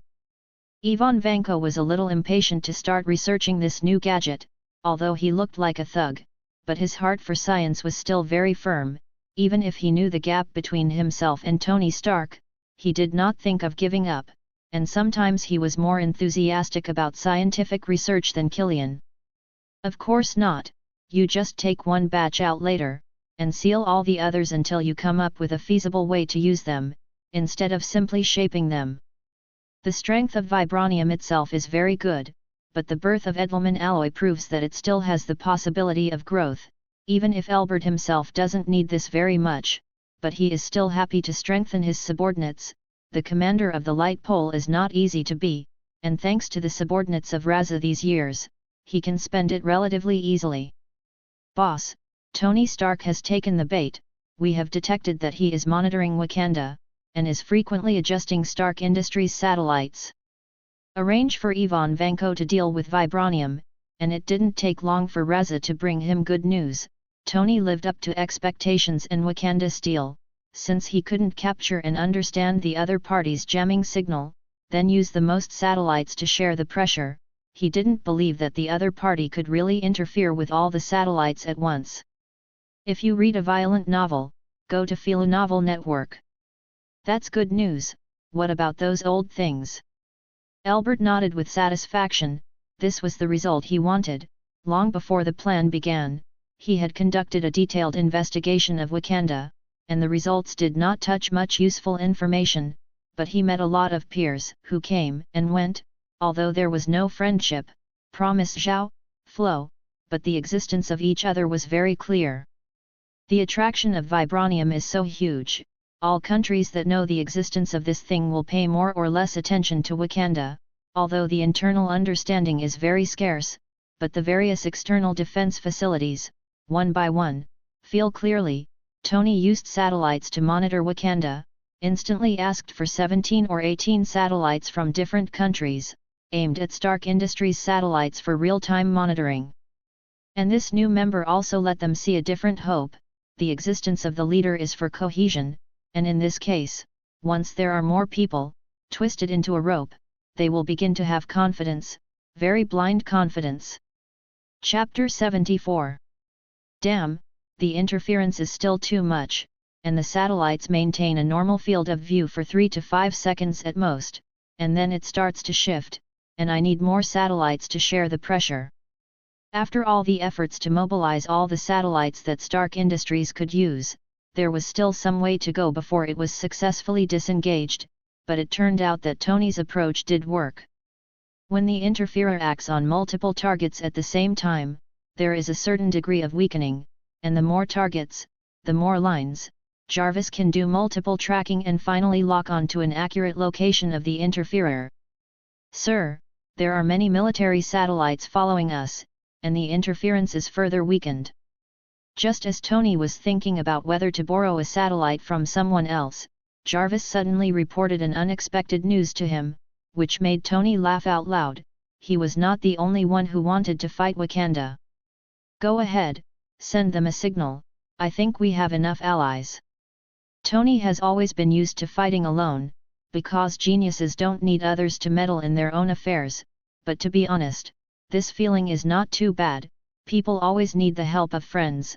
833, especially now when things are difficult. Soon, in the case of sufficient available resources, Tony repeatedly adjusted the arrangement of all satellites, although the interference is powerful, but in the face of almost all the top power on today's blue star except for Wakanda, it is nothing more than that. Wakanda is half a century ahead of today's technology, but if you take modern military weapons into the battlefield of World War II, you may be crushed, but it will definitely not make the army at that time have no resistance. As long as there is no qualitative change, even Wakanda, it can't be eradicated. Very good, let's see what's here. When the interference is minimized, under the monitoring of all the satellites, the whole of Wakanda is on full display, and it has never been exposed to others like this, so even if Wakanda's technology hides it, there are some things that do not stand up to detection. Sir, there is an incomparably powerful energy field, ADCC, that surrounds all of Wakanda, and the power of this energy level has only been recorded in my database once. Jarvis showed Tony a three-dimensional map of Wakanda, and in the part that protrudes from the surface, a huge oval energy field covers the whole of Wakanda, which is both defensive and the best way to hide. Unless this energy field is disabled, no one can really see the whole picture of Wakanda. Is there a record like this? Don't tell me there's another country on the blue star that rivals Wakanda. That's crazy. Tony was a little surprised, he knew very well what kind of power such a large area of energy field had, but Jarvis's answer answered his question in a timely manner: Big Ivan, the largest nuclear bomb released in 1961. Oh, okay. Record all capability flow nodes and restore the satellite's normal operation. Tony understands that he can't really get into Wakanda on his own, but fortunately there are people who have extended an olive branch, and Tony is not prepared to turn them down. Having seen what kind of advanced technology Wakanda possessed, Tony had a strong desire to get them, a treasure that should not be reserved for Wakanda. As for going to Wakanda to get technical exchanges through diplomacy, this may be a viable option, but Tony is not prepared to do this, not to mention whether he has this position or not. Even if he really succeeds, what can he get when the time comes? Only by digging into the roots can we know the bottom, and it is simply a fool's dream to expect to use diplomatic means to obtain the highest technology in Wakanda, otherwise they would not have hidden it to this day, and those countries that have long known about the existence of Wakanda have not tried similar methods.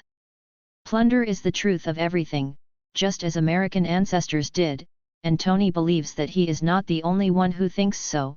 So he quickly connects with those friendly friends who will fight together to get everything Wakanda. Director, Tony Stark suddenly started satellite monitoring of Wakanda. SHIELD, Nick Fury also received the relevant information at the first time, which made his brain instantly expand. Since the last time, Tony Stark's attitude towards SHIELD has changed sharply, and he almost didn't know what to target, which undoubtedly made Nick Fury feel helpless, who knew that Tony Stark actually healed his body directly. Wakanda. Reason, I want to know the reason. For a moment, Nick Fury even wanted to push behind the back, as the highest level special department of Blue Star, SHIELD also paid attention to Wakanda. If Tony could really break through Wakanda's defenses, then they would also be beneficial, but Nick Fury quickly stopped this unrealistic idea, not to mention whether Tony could succeed. The shock that might be caused in the process alone was enough as a reason for him to give up his idea. Before that, Tony went to Osborne Industries. 3 words Osborne in advance. Hill looked helpless. They all knew that Albert was an extremely dangerous person, but there was no way to target him. Osborne Industries had become a forbidden area over the years, which was undoubtedly a stain that could not be washed away for SHIELD. Chapter 75. It's Albert again. What does he want to do after 2 years of silence? Nick Fury shouted to vent his frustration. SHIELD used to be the highest organizational department of Blue Star. Anyone had to be under their control, even if it was Tony Stark. They had a way to deal with it, but Albert broke the rule. Even if they knew how dangerous Albert was, they couldn't do anything about him.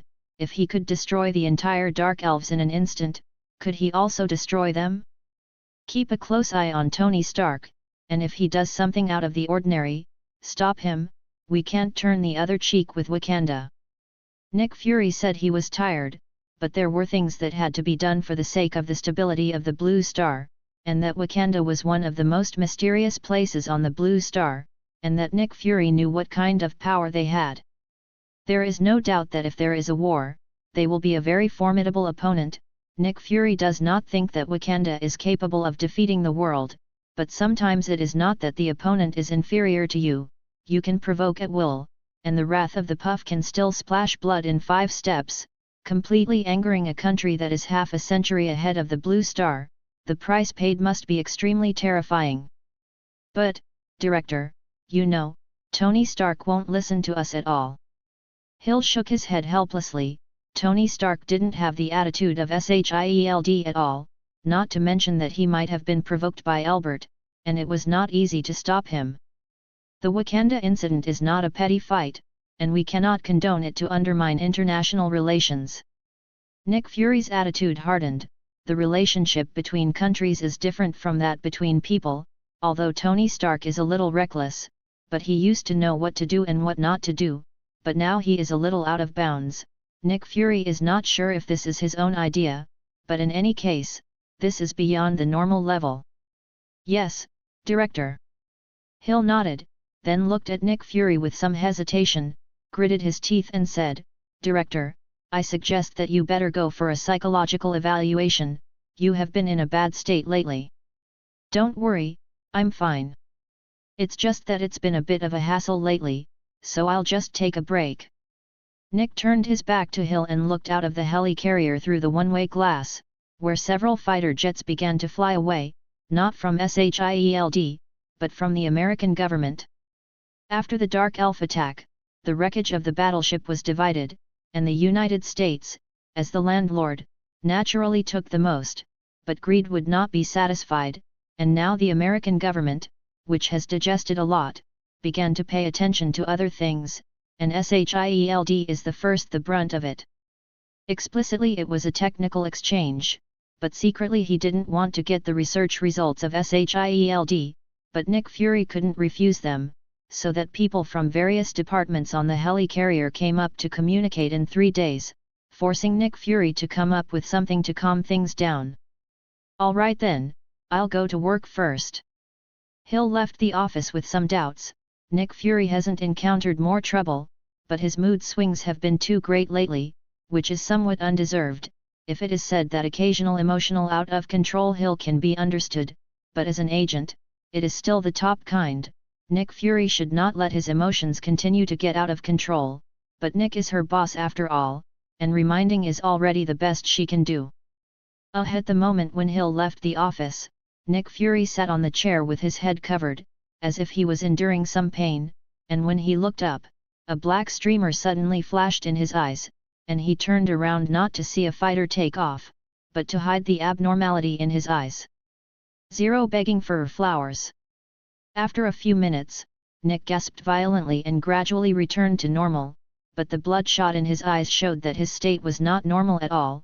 He opened the drawer with some hesitation, looked at a copper plate lying inside, and chose to close the drawer after thinking for a while. Maybe the Ancient One has a way to solve his own problems, but...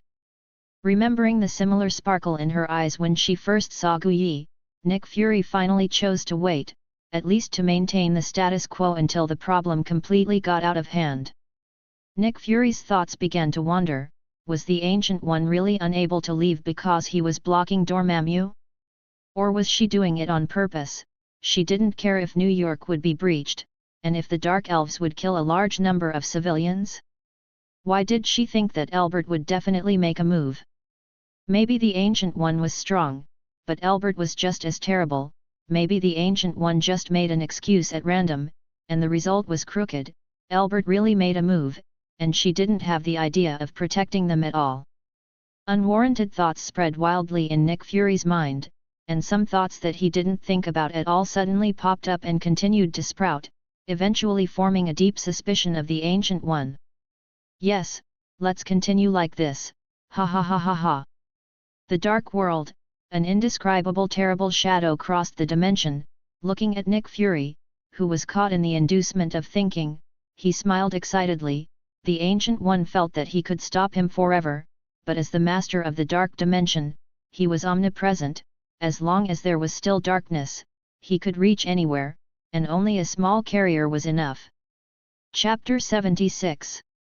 It's been more than a month since Tony first spied on Wakanda, during which Tony never stopped probing, and the allies behind him became more and more powerful, and Hill, who was sent by Nick Fury to stop him, quickly couldn't resist the pressure and asked SHIELD for help. "Maybe communicate with Tony, which one is not a big man, the most is at the level of Ross, who cares about S.H.I.E.L.D's opinion.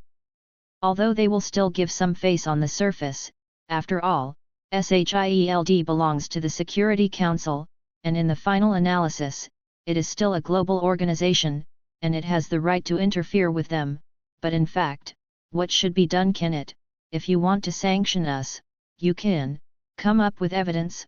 Without evidence, you are slandering, believe it or not, Lao Tzu sued the United Nations to ban 090.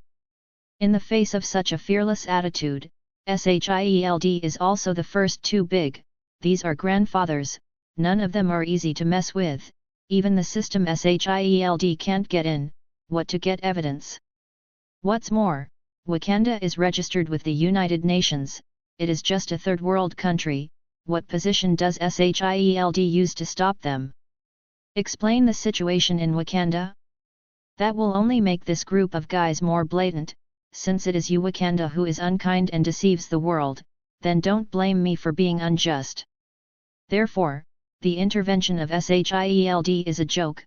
Theoretically, they are detached and qualified to investigate all people or things that threaten the stability of the world, but that is when others give you face, and others do not give you face. What can you do? Superpower is not a joke, and you are not a joke, and you can only be restrained by SHIELD, and you can't even handle it, and you still want all the Asian, European, and American tripolar regimes to be under the jurisdiction of SHIELD, and you think too beautifully. In this case, Tony Stark is not only Loki on the surface, but also tests Wakanda's energy field almost every day, not only pursuing cracking, but also learning. Wakanda's technology that has appeared in the past half-century is not entirely exaggerated.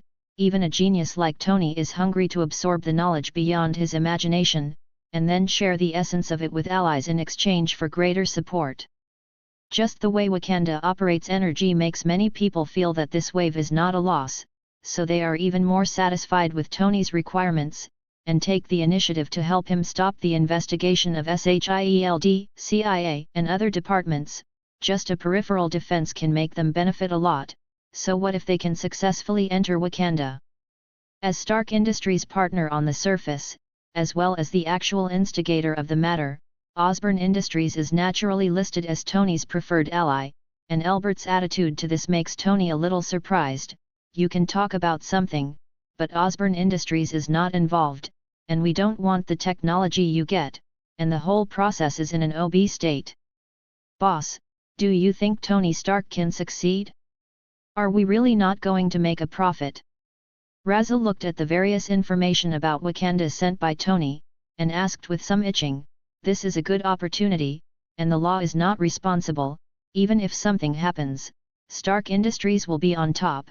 Is it possible that Wakanda can still be so mad that it will destroy all the participants? If they really wanted to do this, they would not have cowered in Africa for thousands of years. When did you become so concerned about technology? Albert glanced at Raza twice, and saw that he was a little distracted, and knew that he was pushed out of the top cylinder, and it was the real scientists like Killian and Ivan Vanko who really wanted to attack Wakanda, but they were not easy to say, so they let Leza, the confidant who first followed Albert, probe his tone. Well, I'm not thinking about you, boss. Raza said with a simple expression.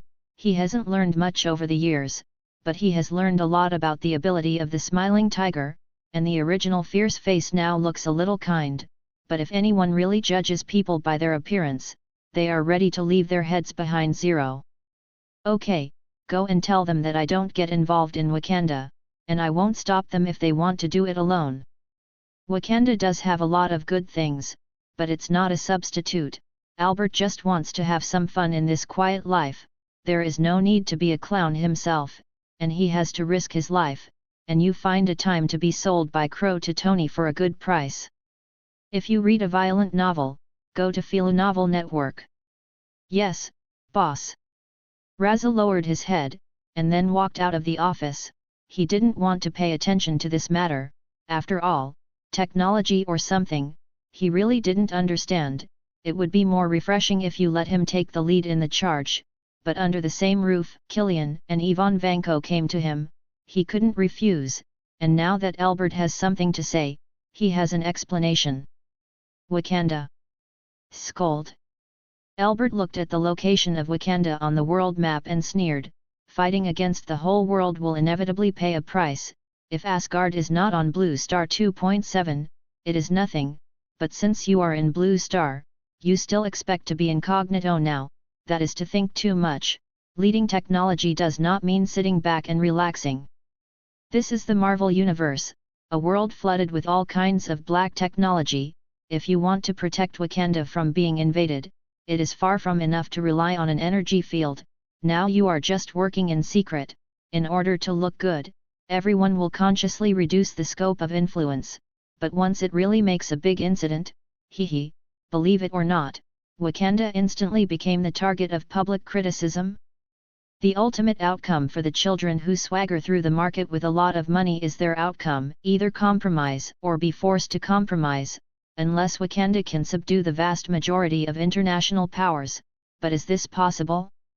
Chapter 77. Boss. Albert, who was taking a leisurely nap, was woken up by Raza's shouting. He opened his eyes with great reluctance and looked at Raza in displeasure, who had hurried in. "What's going on? As my subordinate, don't always be reckless." Raza nodded, forcing herself to calm down a bit, but still trotted to Albert and asked a little breathlessly, "Boss, have you read the Marvel Daily?"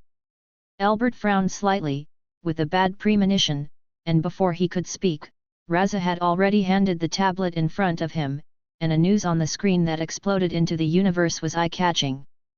"Who sent the daily newspaper?" Albert's brow furrowed even deeper, the fold of his brow almost enough to kill a fly. Raza lowered her voice and cautiously told Albert, "Who else? SHIELD and the CIA are blocked from the periphery. As high-tech countries, how can they sit idly by? Therefore, now it is 03 to use the pressure of public opinion to force back those big countries that want to take advantage." With the pressure of public opinion? Viada is still too young. If those countries were really afraid of the pressure of public opinion, they would not even ignore SHIELD and the CIA. Albert shook his head and smiled, his face showing a little helplessness. However, Viada's move is also a helpless move after using many methods to no avail. You can't just sit and wait for death, right? Its technology is ahead of half of the Marvel Universe, but that is also the result of spending a lot of manpower, material and financial resources of the country. Is it possible that the robbers will take away the good things of our own country? In the past, if you were backward, you would be beaten, but now if you are ahead, you will be divided and invaded? What kind of world is this? I think Wada is now making a useless struggle, and instead of dying, it is better to talk to those countries and sign a treaty, at least it will not end so badly. Raza touched her nose and said. Albert shook his head and expressed his opinion on this. That's not necessarily, people's greed is unlimited, as long as you give him hope, he will intensify his efforts to rob and encroach, eager to pocket all the technology of Viada, and eager to take all the researchers of Viada to his own land. Although Wada's move is not wise, it is at least a statement of his attitude and position. No compromise. This attitude of defending rights to the death, should make those countries a little more restrained. Raza nodded as if he didn't understand, and said, "What do you think Viada needs to do to save herself?" "Making allies, of course, asking for help." Albert hit the nail on the head. Wada is a small country, although the technology is top-notch, and the wealth is flowing, but the power of a single individual is limited after all, and only an alliance can save it from dire straits. In fact, it was not unexpectedly that Aveda had fallen into the situation where he is today. Aveda has always relied on its advanced science and technology, looking down on many other countries, and when other countries want to learn from it and improve their own scientific and technological level, it is even more hidden, unwilling to share a little. Now Wada is being bullied. There are very few countries on the same line as it. The big countries are coming to grab resources, and as for the small countries, the bold ones will rush forward and want to get a piece of the pie. The timid should eat melons, and the masses, not robbing or helping, just watching the fire from the other side. This state is somewhat embarrassing. Hey, that hot search is gone. When Raza suddenly looked at the screen of the tablet, he found that the hot search that fermented very quickly on the internet disappeared almost with a whoosh. He tried to search for the relevant terms, but found that they were all in vain, and he could not find them at all. Albert's eyes moved slightly, and his body shifted from the boss's chair in front of the desk to the leather sofa on the side, leaning back slightly, his eyelids slightly closed, as if he was tired. Raza was very discerning, and when she saw this, she immediately put away the tablet and said, "The boss is tired, right?" "Wait." Albert's deep, mellow voice rang out in the spacious office. Raza nodded, and stood respectfully in front of Elbert, bowing her head slightly, bending over and pricking up her ears, waiting for Elbert's command. Always pay attention to the dynamics of Weta and other big countries, and report to me if there is any wind and grass. If you read a violent novel, go to Philo Novel Network. Yes, boss. Raza bowed her head in response, a fleeting look of complexity in her eyes, and turned to retreat. Before going out, don't forget to close the office door gently. Elbert looked at the closed door, the corners of his mouth moving slightly, thoughtful. Although his eyes were closed, his mind was still spinning, thinking about Weta. Such a small country is still a somewhat self-righteous country that does not usually communicate with other countries. Of course, it has self-righteous capital, but it is really not a good strategy to work behind closed doors, close the door and rarely communicate.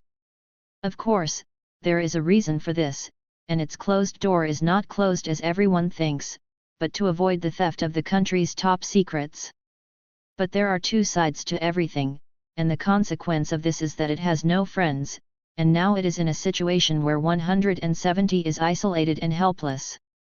Even the articles published by the first newspaper in the Marvel Universe were all publicized in less than half an hour, and no matter how you searched, you couldn't find any traces.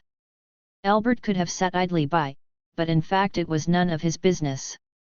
However, he just sat here without caring about himself, and he always felt a little uncomfortable in his heart. So after thinking about it, he still felt that he should do something. Viada is in dire need of allies now, maybe Elbert can pull a string, build a bridge or something.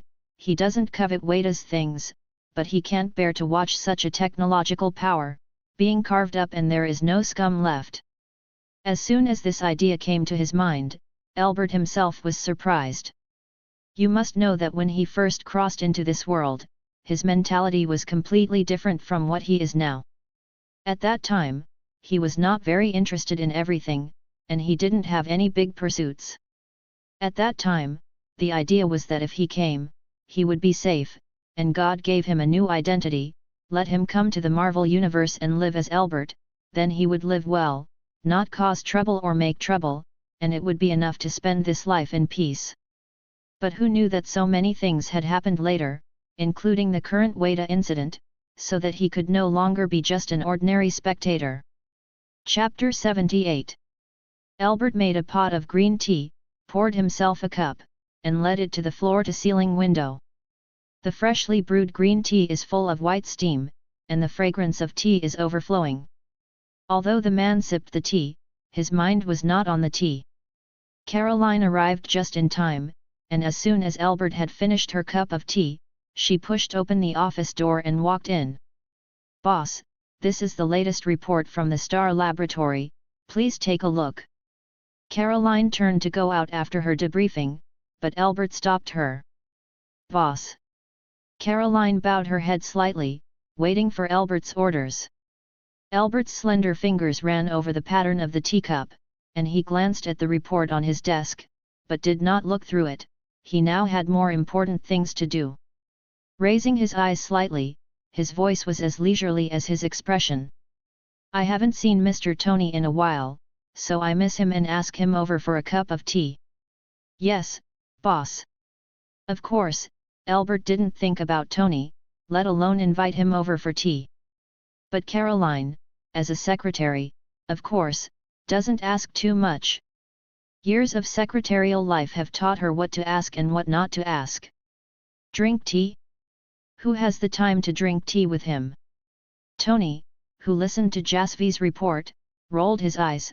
He was now happy to monitor Weta's affairs, and he was bound to get the rare material vibranium.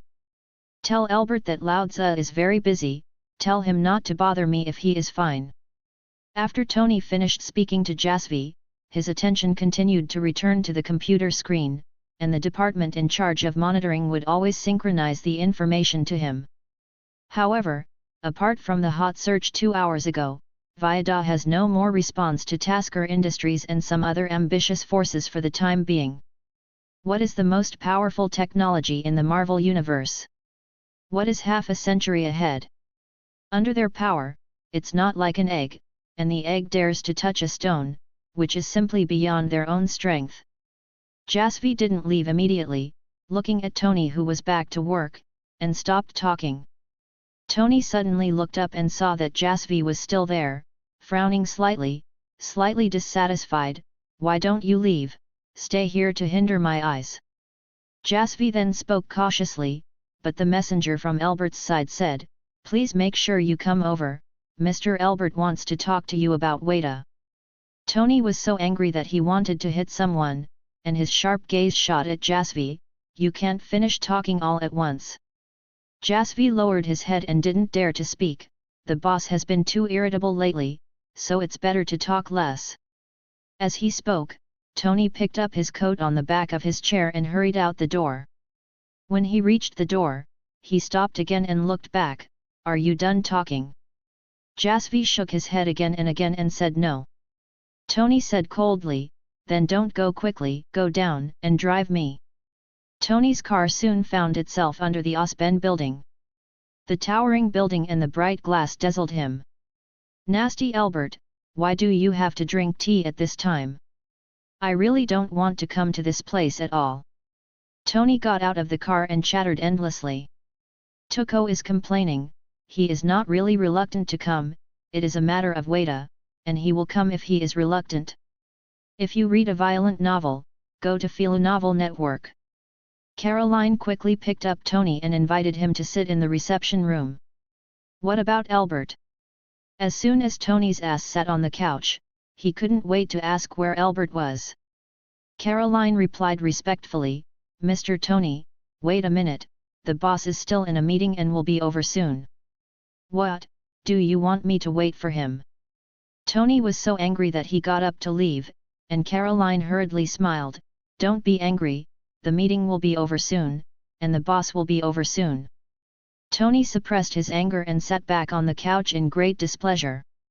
About half an hour later, Albert finally appeared in the reception room. "Osborne's boss is really busy." As soon as he saw Albert come in, Tony twitched the corners of his mouth, and there was a deep displeasure in his tone. Albert smiled slightly and walked in unhurriedly. "Mr. Tony, have you been waiting for a long time? Do you want tea or coffee?" Tony rolled his eyelids and said in a cold voice, "I don't like tea, I don't like coffee, I'm only interested in Vada." Despite Tony's no, Albert leisurely went to make a pot of tea, poured a cup for the guest across from him, and poured himself another cup. "Let's be more direct, you talk to me about Wada, do you want to get a piece of the pie too?" Tony directly pushed the cup of tea away in front of him, and looked at Albert fixedly, with a smile on his face. "I'll just say, how can you be so kind to tell me that Vada has vibranium? You just want it, and you can't afford to take it, so take me out of the way, right?" Listening to Tony's words, Albert just smiled slightly, took a sip, and then spoke unhurriedly, "Tony, you misunderstood me." "Humph!" Tony snorted coldly, "Don't pretend in front of me, you are a person, looking dignified, but you actually have a bad stomach." When Albert heard this, he couldn't help laughing out loud, and took 2 more sips of tea before he said, "Those things you did were too quiet, I knew all about them." Without waiting for Albert to finish speaking, Tony just rushed to say, "SHIELD and the CIA know, the whole world knows, do you know what's so strange?" Albert put away the leisurely demeanor just now, looked at Tony seriously, and said in a serious tone, "You yourself covet Wada's technology, and you also unite with so many other forces to illegally occupy it. You, okay, will destroy a high-tech country." "Humph, humph." Tony snorted a few times, with a disapproving face. "The weak eat the strong, natural selection, and the winner is king. Navida can't withstand the destruction, a small country, but it has so much energy alone, it deserves to be a minister." Albert frowned, "You've forgotten your original intention."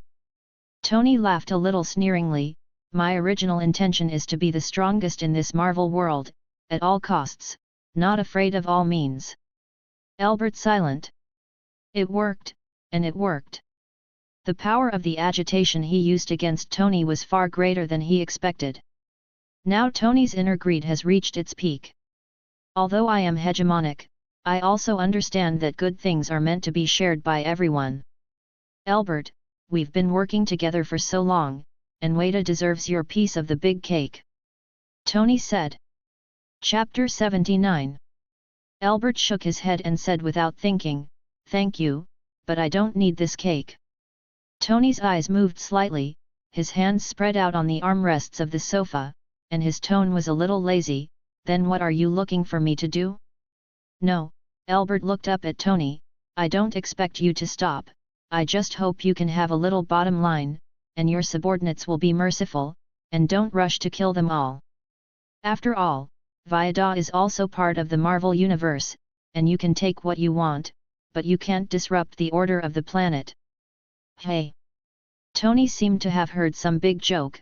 Why did Albert tell me that Viada had vibranium when he was so virgin, and now that he told me, he asked me to be a little more restrained? Don't you think it's funny? Mr. Tony, don't be cheap and behave." Tony's unkind words made Albert's eyes sharpen, and those eyes were like X, as if they could pierce a person's body. If Albert hadn't revealed the information to Tony, Tony might not even know about vibranium, let alone know that Wada has a lot of it. Tony sat in a different position, his legs folded, his fingers crossed and resting on his legs, waiting for Albert's next sentence as if nothing had happened. NEL 743 Bert also followed up with the latter words, "You and I are both businessmen, and businessmen put interests first, but I want you to leave room for things." Tony replied coldly, "Are you teaching me to do things?" Albert's tone was light, "Do you think I want to teach you how to do things? If you hadn't made the movement too big and alarmed SHIELD and the CIA, I would have asked you for tea." The corners of Tony's mouth twitched, as if he wanted to say something, but he still didn't say it. He knew that now was not the time to turn his face with Albert. Because, although the size of the Osborne factory is far less than that of the Stark factory, Albert recruits all capable people, and he himself is very strong, so it is difficult to guarantee that he will not run up one day. If you have more friends, it is easier to walk, and it is better to settle the grievances than to tie the knot. "All right, thank you for your advice, I'll go back and think about your words. I have a lot of things to do and I'm busy with work, so I won't accompany you."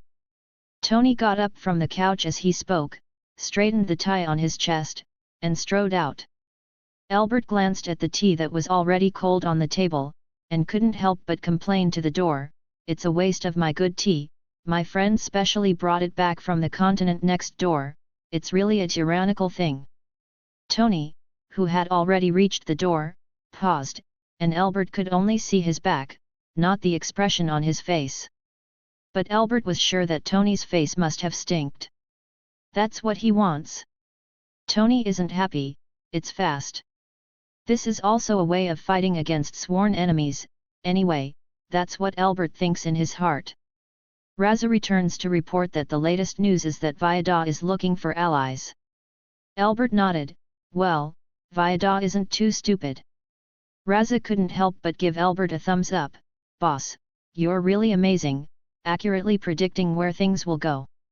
Albert waved his hand, "It's not accurate, it's just that it's more human nature." And his deep understanding of human nature also benefits from the support of the Speed Force. That power not only made his whole body stronger, but also made his whole brain smarter and wiser. But he knew that there was still a lot of room for his speed power to rise. So, what he has to do now is to develop his potential to the best of his ability. So, he can't let Tony ruin Viada. Because in addition to vibranium, Viada has a lot of things he wants. "Boss, are you ready to make a move?" Raza was a man of action, and he was a little anxious for Albert when he saw him so leisurely every day. The typical emperor is not in a hurry, and the eunuch is in a hurry. "What am I doing?" said Albert, leaning lazily back in his chair. "Dag," his voice lazy, "let Viada toss and toss herself. Poor Raza is really uncomfortable, These days he has been inquiring about news and passing on information, and he has not been given a chance to use force to make a move. He is afraid that if this continues, he will grow fungi on his body. Albert saw through Leiza's thoughts at a glance, and said quietly, "If you are idle, go and fight with your men, one by one, in turn." "Good." Although Raza promised on his lips, he was still depressed in his heart, although the group of people in his hands, although all of them were elite generals, they were still nothing compared to him. "It's boring to fight them." Albert didn't have time to pay attention to Leiza's current state of mind, he had more important things to do. At 10 o'clock in the evening, New York City is still lit with neon, and the roads are still full of traffic. If you read a violent novel, go to Novel Network. In the sky above the city, the crimson lightning appeared again, and it was fleeting, so fast that people were dazzled by suspicion.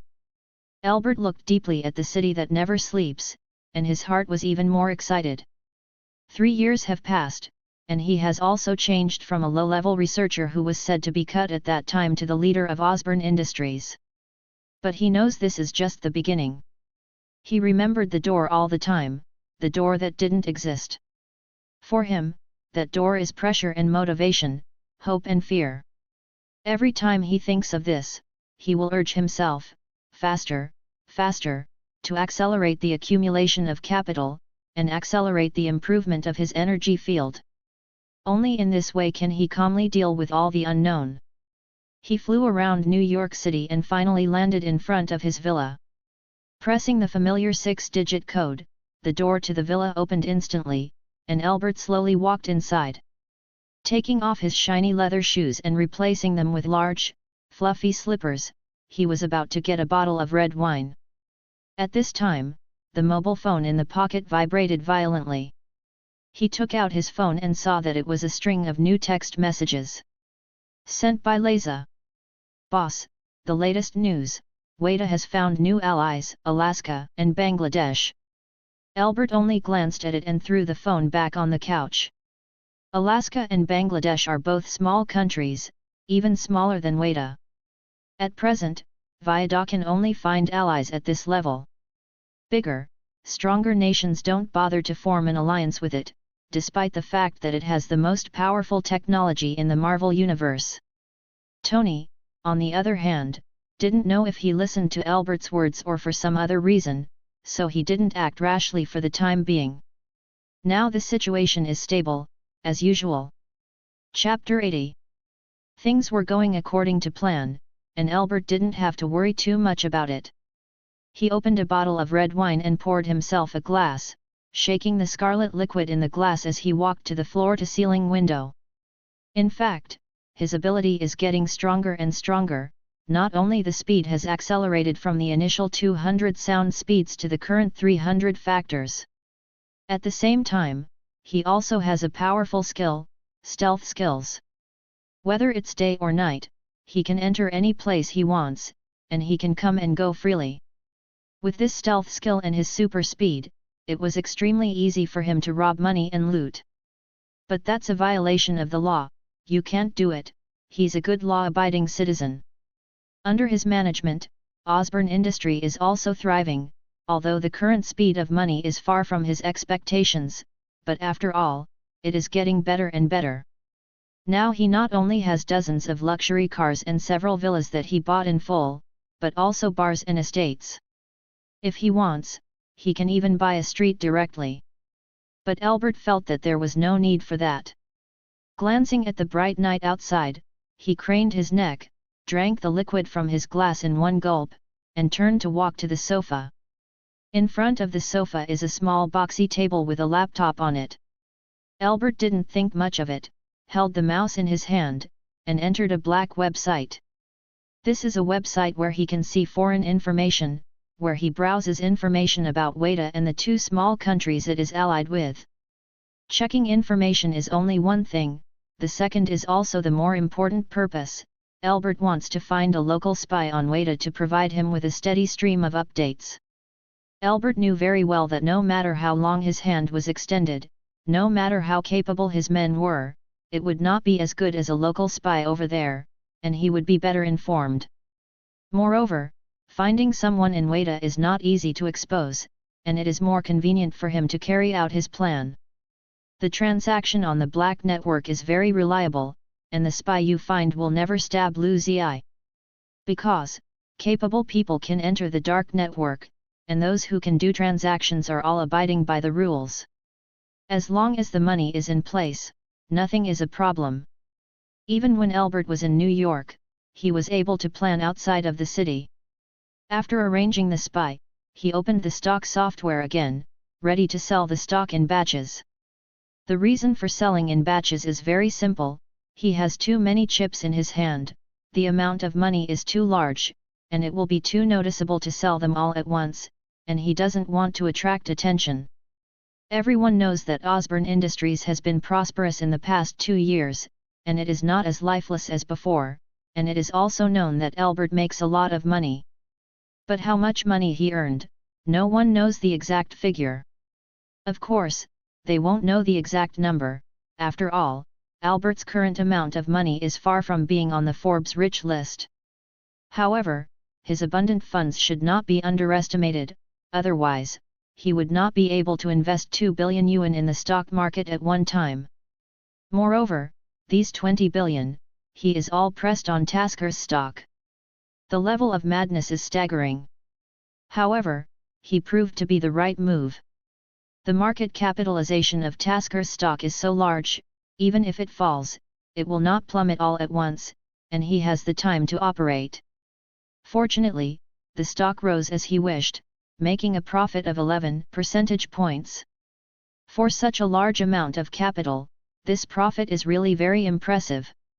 Stock market veterans know that you can't fall in love when you make a profit, and Albert is not a veteran, but he also knows that he can't be greedy.